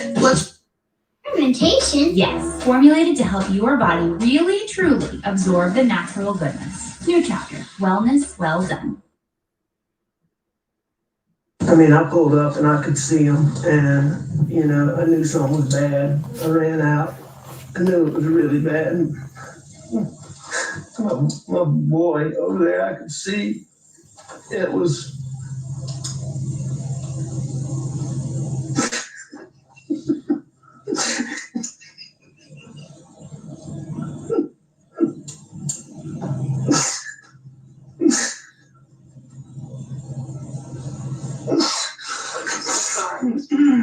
And I could see his brain. I'm just saying, I don't see any real tears here.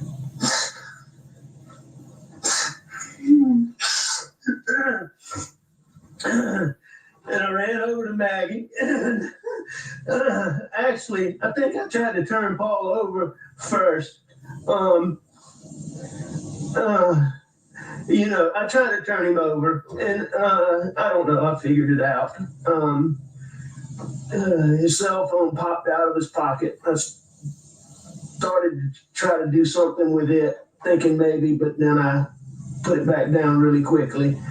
Then I went to my wife, and I could see.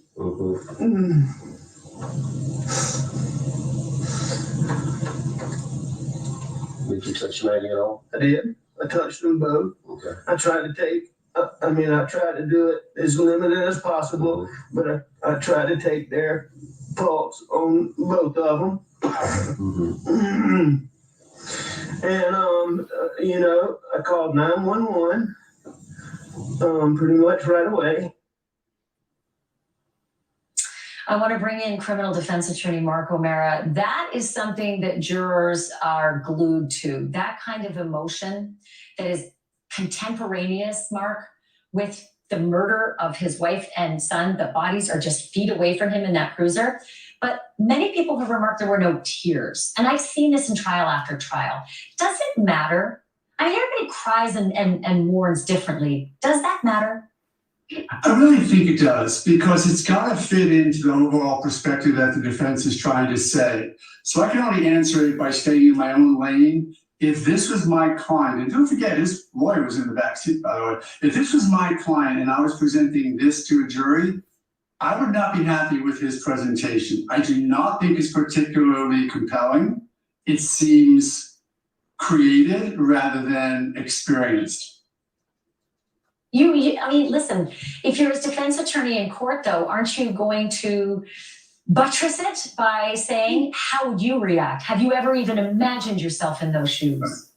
Yeah, pure shock. We have no idea. This person, like you say, is feet away, a couple hours or less away from it. You cannot expect him to respond the way you see people respond on TV, or even the way you respond. He responded the way he responded. I'm just saying, analytically, as I look at this tape, I don't see one tear, and you don't have to tear for truth.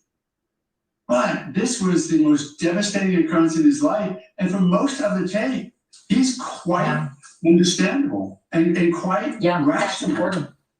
That's important. He was very rational as well. I have to cut it there because of all the breaking news, but Mark O'Mara, thank you so much for that. I'm going to have you back to discuss the case. In the meantime, my colleague Chris Pomo takes it from here. I'll see you Monday. Alexa, turn on theater. All right. All right. Did I mute myself? Okay, I'm good.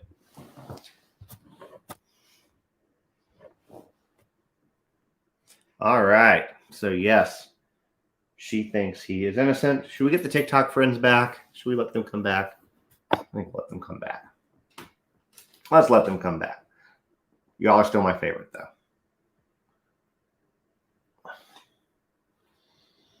Yeah, it's to me not very believable. So in that car, let me get them back on here. We'll chat.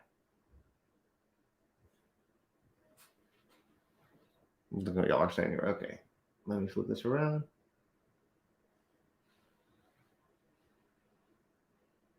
Yeah, I'll get the TikTok folks back on. Okay. And people can come on there and tell me what other things I say. Now, I'm staying on YouTube. I'm still staying on YouTube. So, yeah, I don't think we could have shown the Pelosi one or the Tyree Nichols one on YouTube or on TikTok. Sorry. So now that we are done showing those things, then we will stay here on YouTube as well, and then get the TikTok folks back so we can have a discussion about everything, because that was a lot of things to cover tonight, right? I mean, that was a lot of things, and I did like something that Banfield said tonight, but we can talk about We can talk about Tyree Nichols first, I suppose, and then we can move into Murdaugh. Then we can talk about, I don't know if I'm going to talk about the Pelosi thing. I think Buster was in Hilton Head. I could be wrong. Yes, I am very glad that y'all told me not to play the Nichols tapes on TikTok because they would have absolutely banned me for that. But we can talk about it because I would imagine a lot of the people here on TikTok with me have seen the video. If not, we can chat about it. It was a lot to take in. Yes, it was a lot to take in. That was a lot in that particular episode. I think, what do I think about now? I think that it was very, very difficult to watch, but I 1000% think it needs awareness. I think that there is a massive disconnect in our country with law enforcement and police brutality, especially to those people who have who have melanin in their skin, a darker skin pigmentation. You know, I have friends that are Black, and your conversations that you have with them, and it's the same thing that it's similar to the conversation we have when we talk about men versus women, meaning that if I get stopped by an officer, I don't worry that my life's in danger. Just like similar, when I mean to compare it to women, like when I get out of my car, I don't look around my surroundings. I don't have to pay that much attention to it. In that video, it started out very, very strong and very, very heavy. He did nothing that I saw.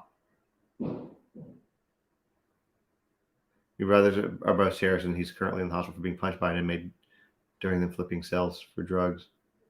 Interesting. Inmates are inmates. I mean, I agree. There's a lot of, there's a lot of bad cops. I mean, inmates are bad. You know that's they're in jail. And we'll get back to Murdaugh. Inmates are bad because they're there, but there's a lot of bad cops too. Not all cops, and the bad cops are the ones that give the good cops a bad name. There was no reason. It was unnecessary force. It was incredibly violent. I think the only reason he ran was because he was in fear for his life. At least that would look like to me. And I don't know why they let him have bail. I guess they don't feel like they're flight risks.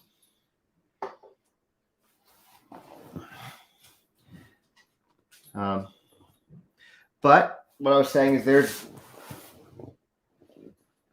for my friends in here, followers in here that are people of color. I'm sure a lot of them can say, okay, let me go back before I even say this. There is a story that I covered a few months ago. That's a very old story for the Black community. And it's Emmett Till. And as somebody who grew up in the South in Georgia, it was a story that I didn't know until fairly recently. And I covered it when I found out, because the story, for those of y'all who don't know the story about Emmett Till, let me just share this with you, because this goes back. There's a point to this story. Emmett Till was 14 years old, and he was visiting family in Mississippi, in Money, Mississippi, from Chicago, okay, where he lived. He got accused of doing something that I don't believe he did, and what he got accused of was supposedly whistling at a white woman. This is during Jim Crow era South, right? Jim Crow era South. And basically what they did to him was they took him, 14-year-old boy, forced the family to send him out, because if they didn't, they know what would have happened to them. So they forced to send him out. And they beat him. And I mean, beyond recognition. They beat him beyond recognition. They tied, like, I forget exactly, it was like a fan blade or something around his neck, threw him in the river. I think they shot him too. Broke his bones. And as in the aftermath just said, the woman who made that accusation, Carolyn Bryant Donham, is still alive. Everybody else is dead, still alive. She was supposed to be charged in 1956. I think 56. And the sheriff never served her because, quote, she had 2 young boys at home and he didn't want to disturb her. So this warrant was recently found, like last year it was found. and the Emmett Till Foundation wanted it served, and they wouldn't serve it. Okay. She's been found. Mississippi called together a grand jury, and they decided not to indict her. My point to telling you this story is, one, is you people should know it. It deserves awareness, right? At the same time, when I first learned about this story and I would bring it up to my friends that were Black, they all knew the story. Even ones that are 20 years younger than me. And they would say, yeah, our parents tell us that story. I'm going to come back to that. They're told that story because they believe that it can still happen today, and it serves as a warning. Yeah, they cut off his generals too, 100%. If you can stomach the picture, if you can watch the video that we just watched on here, then I would Google, if you can stomach it, pictures of Emmett Till, because the mom had an open casket funeral back in Chicago. She wanted his picture to be seen, and he became a massive face of the civil rights movement. The point is that story deserves awareness. Tyree Nichols died for literally no reason whatsoever. It was police brutality. And it doesn't matter that they were the same skin color. As I said earlier, and this is not my analogy, I cannot take credit for it. I am stealing it, and I wish I could remember who to give it credit. It doesn't matter who the conductor is. The rest of the train follows. This is a long, deep-seated problem, especially in the South. Yes, I know it has a warning on it because of what we saw. And the graphic content, I'm aware. And yes, Erica said she's elderly, and they said that that's why, if I remember correctly. Supposedly she's elderly and she has cancer. But you know what? They charge, I can't say I can't say the certain word on TikTok because they hate it, but Germans from that 1930 to 1945 range, they still prosecute them, and they're all very, very, very old. You having advanced age does not change the actions that you did. That woman, Carolyn Bryant Donham, yeah, I think I covered the Gabby case. Yep. She got to live a full life. Emmett died at 14. I don't remember how old he was. He was what, 32? Yeah, they did take a German. He was like 99 years old. She had to watch her kids grow up, have grandkids, live a normal life with zero repercussions. Was there a white officer there? Six. No, they're investigating more officers. Those are just the ones who participated in the beating. They're still investigating. She's not in the best condition. I mean, she's old. Yahtzees is the word. Okay, we can use that. And here's something that some of y'all know about me if you've been following me for a while. Some of y'all don't know about me, but I am half Jewish, and my father's family came over here from Austria at the turn of the century. And my great uncle and his family were murdered at Auschwitz. The youngest of which was 11. And there's awareness too. That's not what we're talking about tonight. My point is, though, that let's share that story with you. Anyways, if you don't know the Emmett Till story, you should look at it, because he is a name that definitely deserves to be remembered. Rodney King was a name that deserves to be remembered. George Floyd. Now Tyree Nichols. And those are just the ones we know. Think of how many you don't know.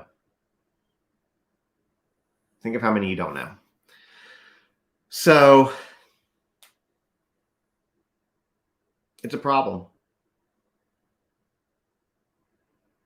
And somebody in my live, when we were watching it on YouTube, somebody said that they had heard through rumor that maybe he was dating a cop's like ex-wife or ex-girlfriend or something like that. Well, I was 8, I think, when Rodney King happened. But these weren't cops. These were thugs. They were basically like hired guns because they get paid for what they do. They do what they want, and I don't know what as people we can do. I would love to use this platform, my platforms, plural, to help, and I can spread awareness. But I'd like to do more. If y'all have ideas, let me know. I have a pretty far reach, and we can try to do something. I'm fine with that. But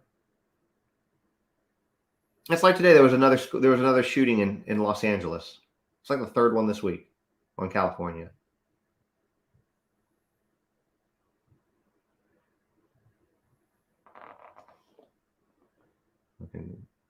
Okay, I think that cops. I agree. I think that we have a big issue, and I think that this goes to something that we talked about.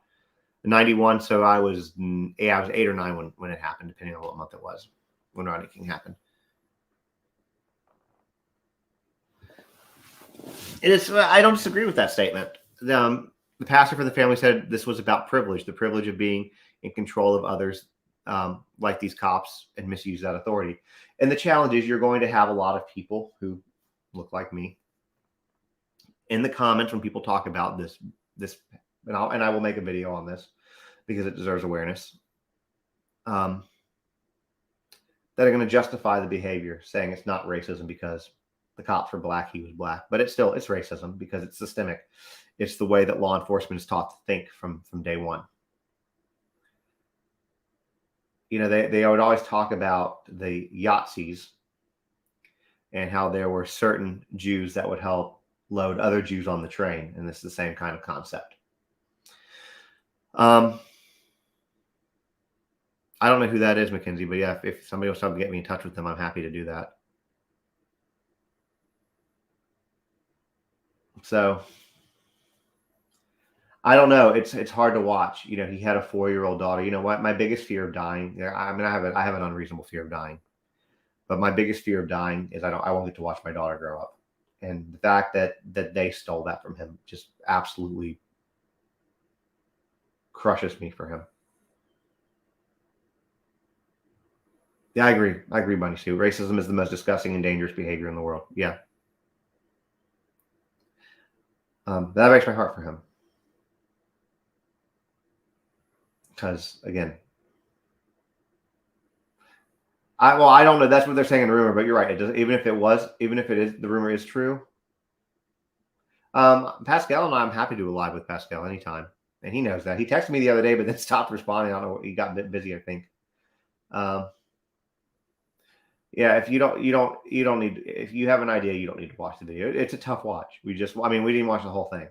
Let me see if she wants to come on with me. Let's see if she wants to come on with me. Okay, awesome. Thank you, Mackenzie. But here's one thing that I will say. This is important. I think this is important for anybody, especially if you look like me. Okay? And I dealt with something like this in the last couple of weeks. When you see or hear racism and you don't say a word, it's the same as condoning it. It's the exact same as condoning it.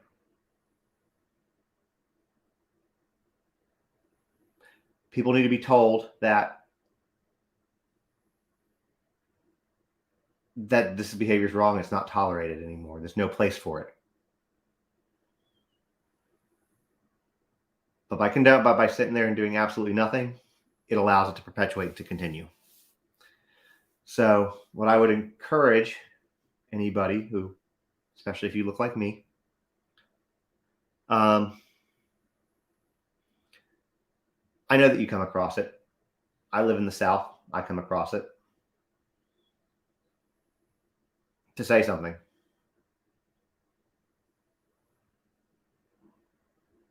Well, if the people are vicious, then there are ways to handle it. But you can explain to them from, again, at every situation. I mean, don't put yourself in harm's way. I mean, like, don't go out of your way to go find a Klan meeting and tell them how wrong it is, because that probably won't end well for you. But if it's a family member or a friend or something like that, you say something to them. What was the comment that was made that was garbage?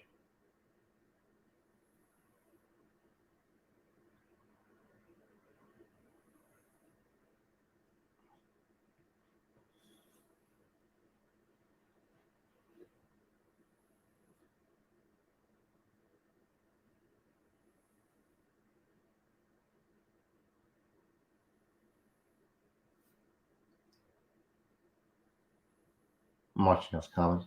But anyways, the thing is and it's not a white knight thing, because I know that people have said that to me too when I've talked about these types of things.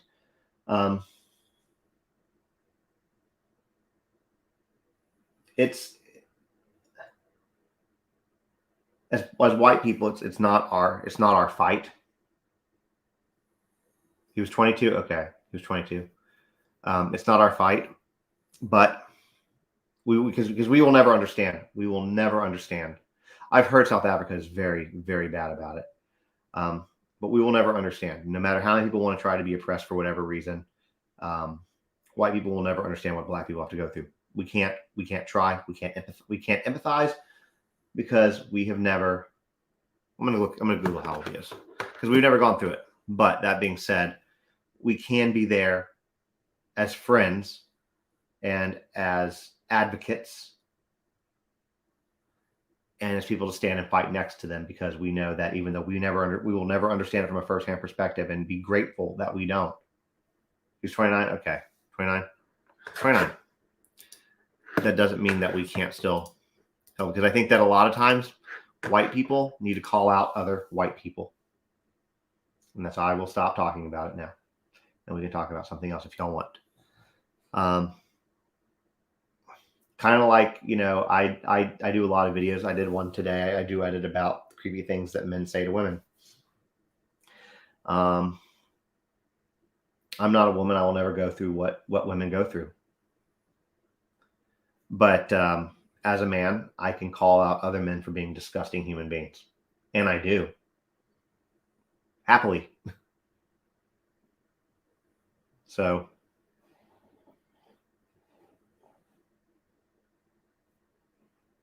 Anyways, I digress. Yeah, allies. Exactly, allies. Well, yeah, that's what I've said. That's what I was saying, Christina. There are very good police officers. We've been having an issue. It's going to sound bad the way I word this, but we've been having an issue with the police lately. And what I mean by that is there's a construction site directly across from. We just finished streaming. We streamed on YouTube because it was too graphic for TikTok. Things have been getting stolen. They've been doing illegal dumping, all this stuff across the street. And so we have cameras pointed over there. So the police have been we've seen the police like a bunch these last couple of weeks. I believe it was disfigured. The way they beat him, I believe that it was. I believe that it was. And there are good cops out there, and we need cops. We do. But we don't need the bad cops that ruin it for the ones that are in it for the. There are some cops that are in it for truly the right reasons, and there are some that are not.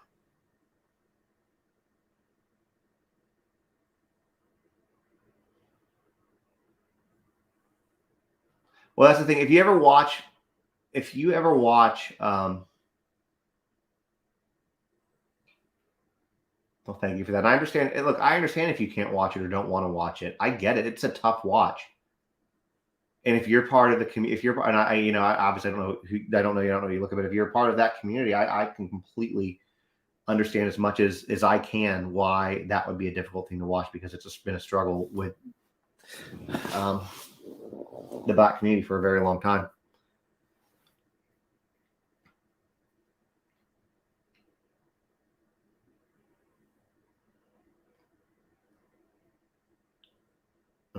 we're in now does not take a stand. Most just turn a blind eye. So Nicole says, unfortunately, just in the world we're in now doesn't take a stand. Most turn a blind eye.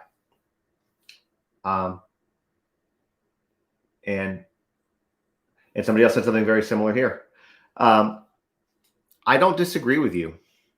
And I think when you talk about what we watched on that video, if you saw the Tyree Nichols video, if you saw it, you saw that there were police, EMS, fire standing there doing absolutely nothing why this person slowly passed away.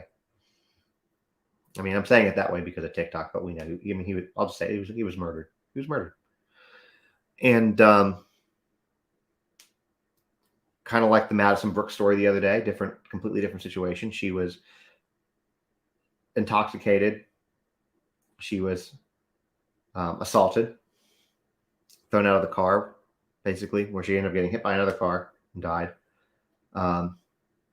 And while two of the guys were assaulting her, two watched and let it happen. It's a problem. And I don't know. Again, I don't know what to do about it. And I think it's been a problem for a while, though. I think with both women, with the Black community, with, being a white male is a privileged thing. And I don't care what anybody says, it is. Because you automatically get treated differently. And people could be mad at me for that, whatever. But you live here in Memphis, Paul Byer Police, yeah. Well, I used to live in Memphis a long, long time ago. Actually, I think I actually have to go to Memphis this week or probably next. I used to live in Memphis a long time ago. And Shelby County has had a lot of corruptions. Being white, period, is a privilege, but there's a big difference between being a white man and a white woman in the way you get treated. But again, I don't get out of my car.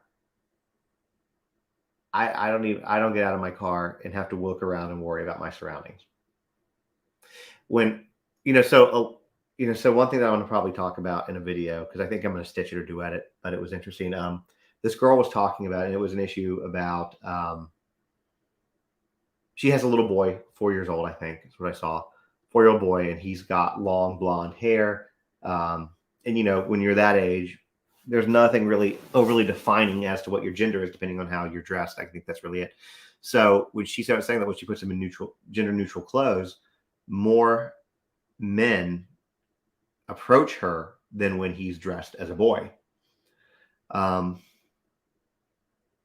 And say things like, oh, such a pretty girl, or whatever the case is, even though he's a boy. Nobody does that when I'm with my daughter.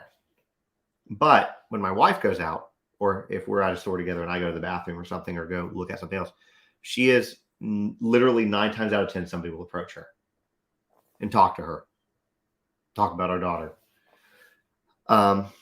It's I don't know. Like I said, we have these platforms. We like to make things different. I like to talk about what we can and should do.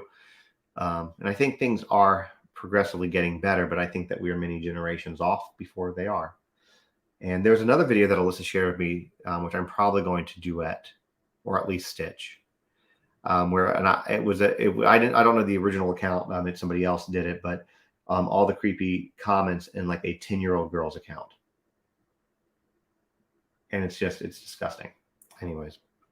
Well,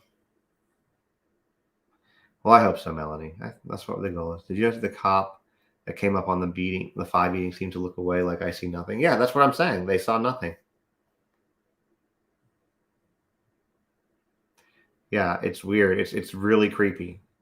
It's really, yeah. So Leah here says, oh, I saw that video. It's true. I have a boy, but before him, I nannied a little girl and men approached all the time. Yeah. There's still a lot to be done.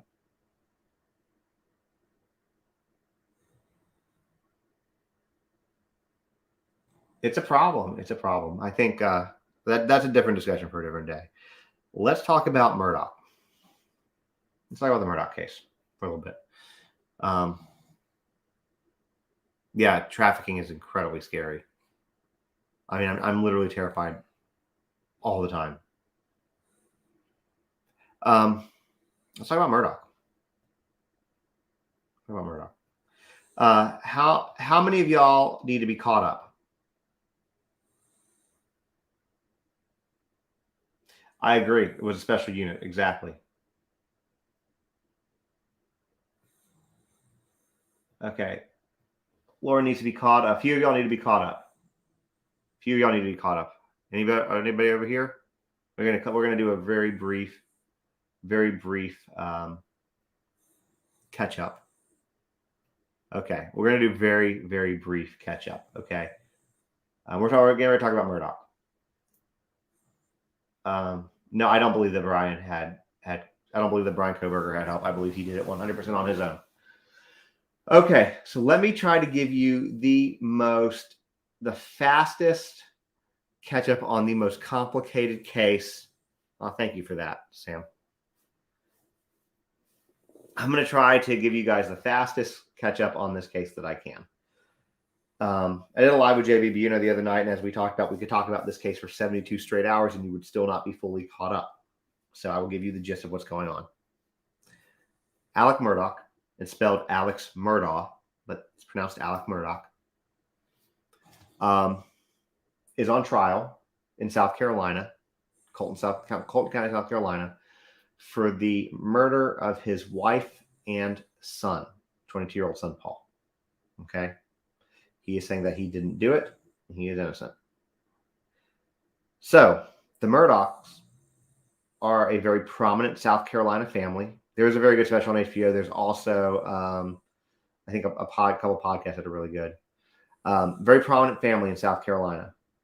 They've been running this area for about 100 years. Consider it more like a Southern mafia, so to speak. I mean, that's kind of the power that these people wield.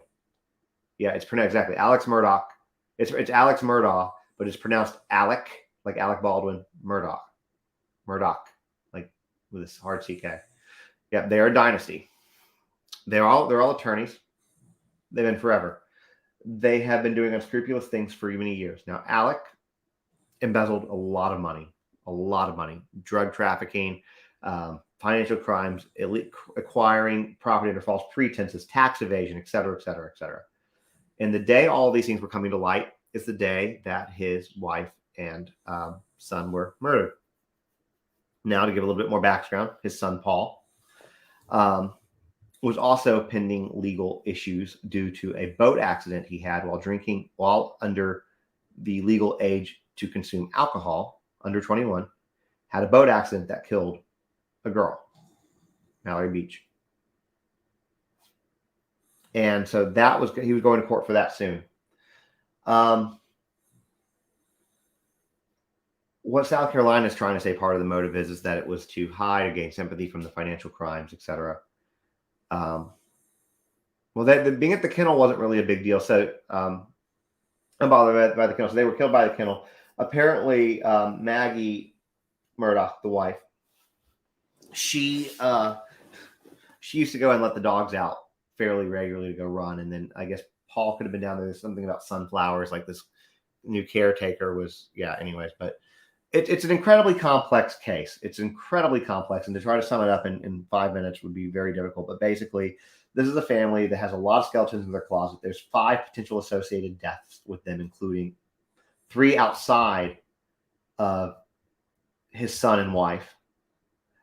There is the girl from the boat that I just told you about. There's also a woman who worked for them for 20 years, Gloria Satterfield, who died based on a fall that they had on his property. And there's another court issue there where he embezzled $4 million from her family, their family of the woman who died, based on insurance fraud, basically. And then there was another person, his name, oh my God, I blank on his name, Stephen Smith? Yeah, Stephen Smith, I think, right? Right, Emmy? Don't tell me wrong. Who was friends with Buster, the oldest son, who is gay, and it's rumored that Buster is closeted gay and that they were in a relationship. Anyway, so it's ridiculous. It could absolutely be a movie. It's insane. So anyways, do I think they'll let his financial crimes in? That is a great question. I will circle back. Steven, okay, I had it right. Thank you.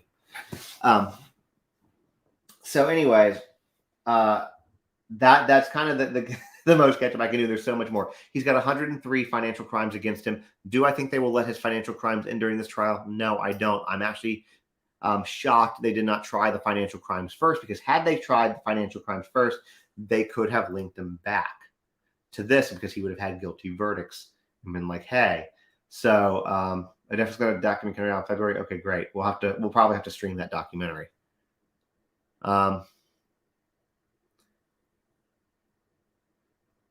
Yes, and Maggie had been out of the area, and Alec had asked, I talked to her into coming home so that he could go check on his sick father who was dying. I mean, his father did die.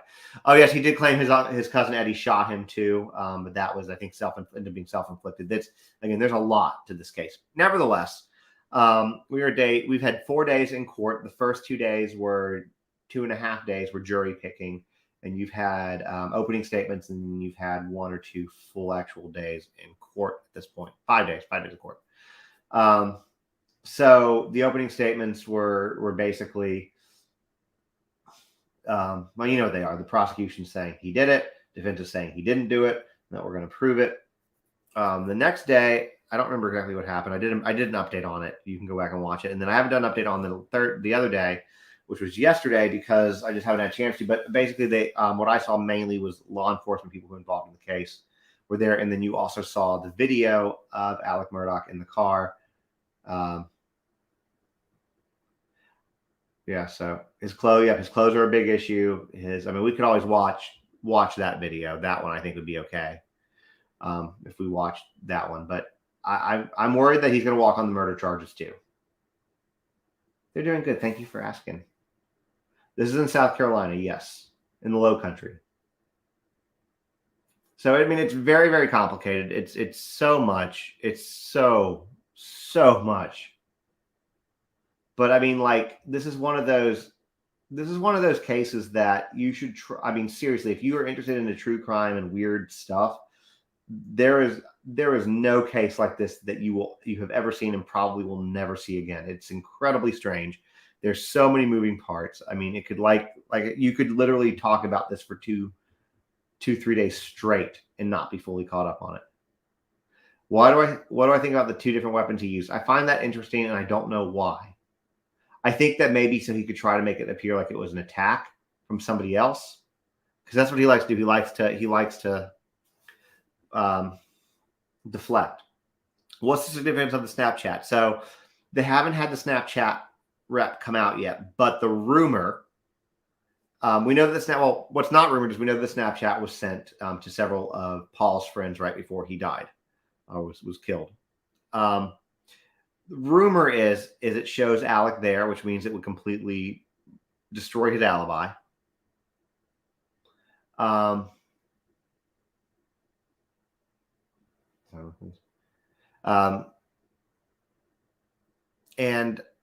there's also rumors that they caught part of I don't believe this part to be true. Caught part of the murders on Snapchat, but there's just there's so much. There's so much, guys. I didn't see you knock a request button. You're good. Can they bring in his call for 911 from his gunshot to the head? Such a bad liar. I don't know if it's going to be relevant for them to bring that in or not. They might, though, because they are going to have cousin Eddie testify. I don't know. I mean, I don't know if I asked you. Do we know if Buster's on the witness list? Do we know, or does anybody? I'm going to Emmy because Emmy's been talking to me the most about the case. But do we know outside of if Buster's going to be on the list? Which Buster is the oldest son, by the way. They said something about the clothes were different in the Snapchat and the police came. Okay, that would make sense. Well, when he came out, the clothes they didn't look like somebody. Okay, so one thing that they talked about in court, he is on the list. Okay, somebody's saying yes, he is, and way out, and then somebody's saying no. Okay, we have a couple we don't know yet. It's a couple yes, he is. So I'm going to assume probably. But anyways, according to the podcast, he's on the list. Okay. A lot of people say, Emmy, I think we know. I think he's on the list.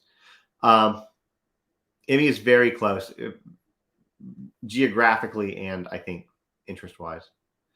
Anyways, one thing that I found really interesting when they had Laura, I think it was Laura Rutland on there, and she was the one. So if you saw the video of them in the car interviewing him,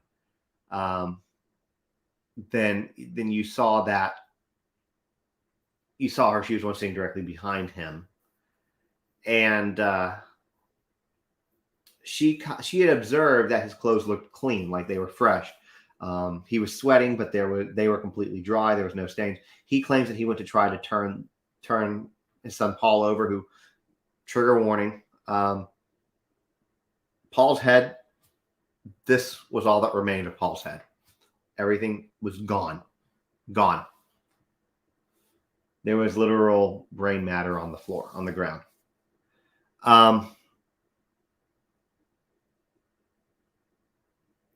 I think it has something to do with money. I think every motive he has to do with money. So maybe. But you don't have to have a motive. You don't have to have a motive. Anyways, so they're talking about that. There was no blood on him. He was completely clean. They found a raincoat with GSR gunshot residue, and they found blood in his car, gunshot residue on his seatbelt, gunshot residue on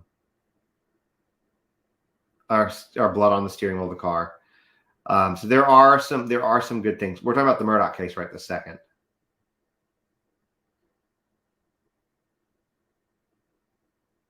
That's because you're a normal person. That's why you can't imagine that.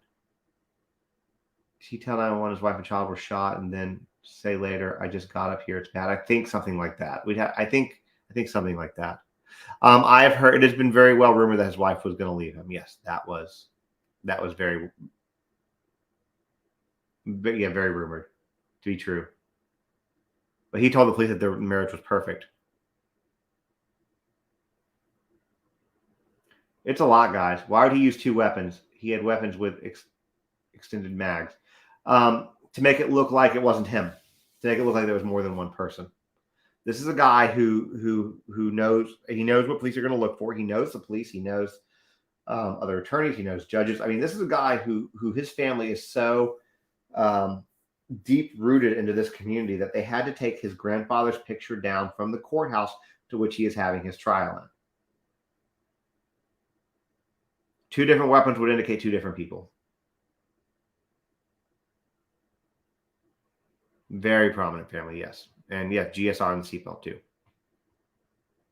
So it's crazy, guys. It's absolutely crazy. It's an insane case. I would encourage you, we have the weekend, listen to the podcast, listen to or any documentaries, HBO, whatever, and watch this, because I mean, I'm telling you, it's like nothing you have ever seen. Ever. His picture was not in the courthouse. His grandfather's picture was in the courthouse. Because the family is that's how deep these roots run for this family in this community. They run everything. Everything. He was a lawyer. He was disbarred, yes.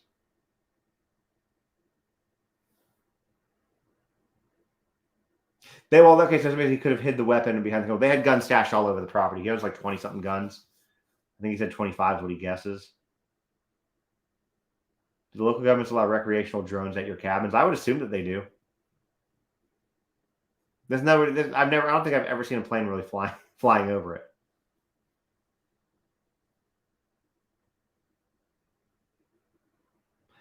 Because again, everything is a deflection to show that he didn't do it. This is not a dumb man. This is not a dumb family. This man is incredibly intelligent. Yes, he did have GSR. He did have GSR.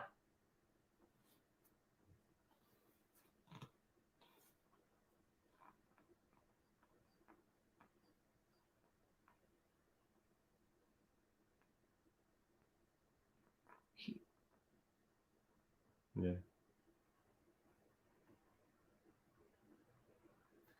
How does he explain the what? Sorry. You're asking about the GSR. I think that's what you're trying to say. Probably auto-corrected you.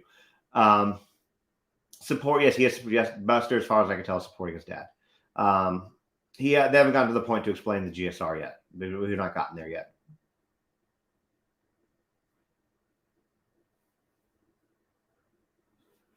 I love when randos try to try to get me to, one day when one of these randos pops up, I'm gonna just let him in the live.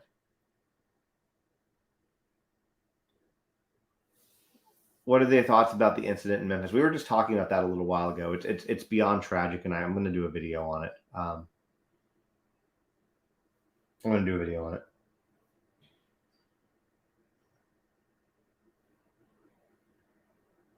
Did you guys see the husband of the wife with the PPDs?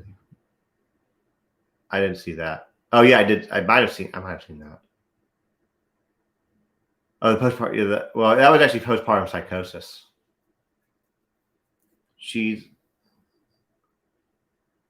Can GSR transfer from something or somewhere else? Possibly. Possibly. I mean, it transferred from him to a seatbelt, so probably.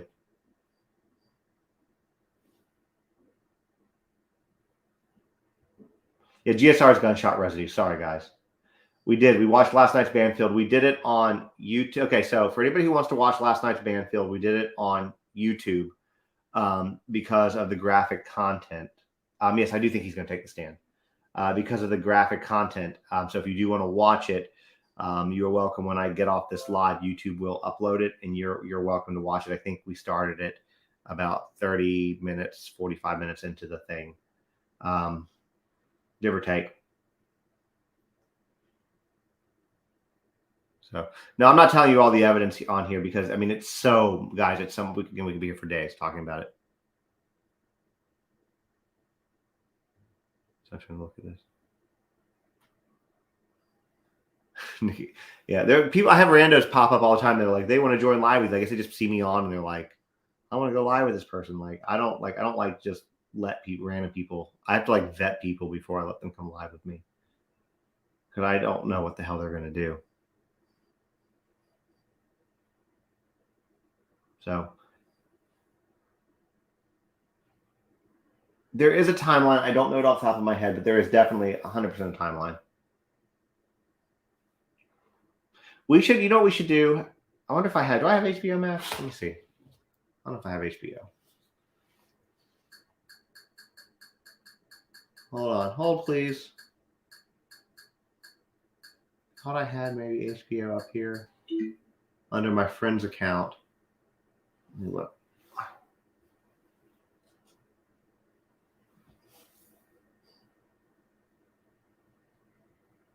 Damn it, I don't have it on here. Well, I would stream it. Maybe I can figure out a way to do it.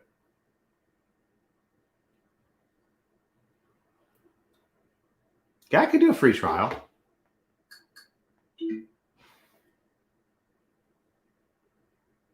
I'm for it, Doug. I'm for it, Doug. Let me see what I can do.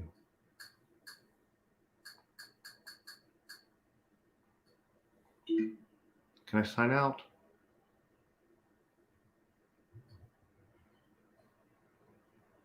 No, my friend gave us his forever, but see if I can.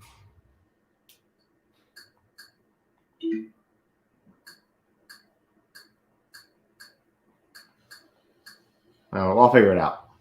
What's my YouTube name? It is Justin on TikTok. It's the same thing, except I drive a DeLorean in it. Yeah, that's funny. I'm too old to be Ferris. I wanted to watch the Murdaugh. I was going to try to stream the Murdaugh documentary. I'm sure I can find something though. Let me see if I can.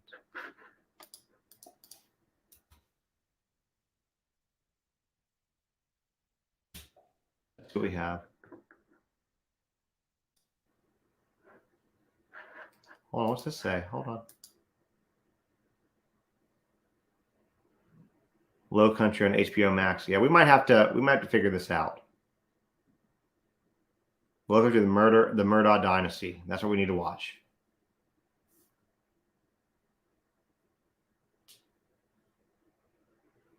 How long is it? Let me see. Let me look.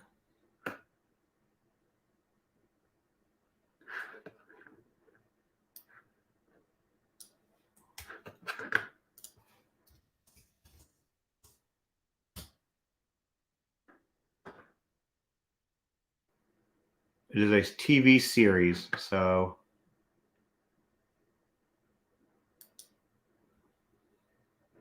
and each episode is probably an hour. Might have to find something shorter than that. Anyways, it's like 3 hours, 3 episodes, 50 minutes each. Okay, we could probably do something like that. We could probably do that one night. Did you find it outside of HBO Max?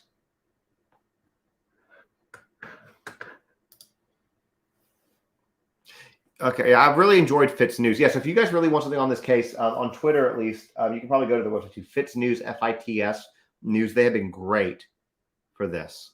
No, it's not. It's a documentary. It's a documentary. I mean, this has been going on for a long time. Yeah, you have a warning, Erica, because of the stuff we were watching earlier.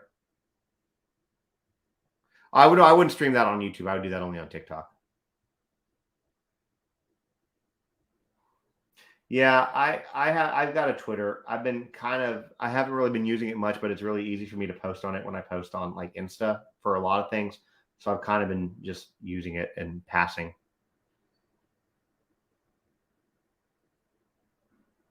Do I think they will make a doc about the Idaho murders? 100%. Absolutely, they will. Possibly before the murders even come out, like they did with Gabby. Well, I mean, they did, you know what I mean? Like they did it pretty quickly after Gabby, is what I'm saying. Although I never watched the Gabby one, the movie, because I thought it was in poor taste.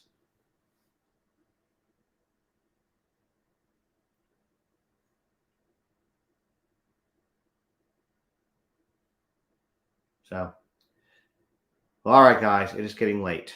So I'm going to probably call it. I will say for all of my friends over, well, both of y'all, but all of y'all who are on TikTok, if you don't follow me on YouTube or Instagram, please consider doing so, because I'm trying to grow those platforms. I'm going to do a giveaway once I reach 10, which I'm not that far away on either of them. But once I reach 10,000 on Insta and once I reach 5,000 on YouTube, I'm going to do, it's going to be at least $100 gift card to either Amazon or Visa gift card, and then probably some other swag. But you know, and all you have to do is, I mean, you don't have to follow on both, but whichever one, you can follow on both, which gives you a chance to win on both platforms. But if you can follow on whichever one you want, and then when it's time, I'll do a video on all three platforms to let people know, hey, if you want to enter, go do that. So if you want to follow, you can. The other thing I'll say is a lot of people have asked about the shirt, and since I'm doing an affiliate program with this one tonight is Don't Argue with Idiots on the Internet. If you like this shirt, you can go to my link tree in my bio, and there is a you click on it. They have a lot of great stuff, including this shirt, and you can use code Justin and you get a discount. So yes, they will post to the UK, Michael. Yes, but they got some great stuff. But I will be back probably on tomorrow night, probably in the later part of the evening after the kid goes to bed. So and thank you guys for the follows on here, and y'all have an awesome night.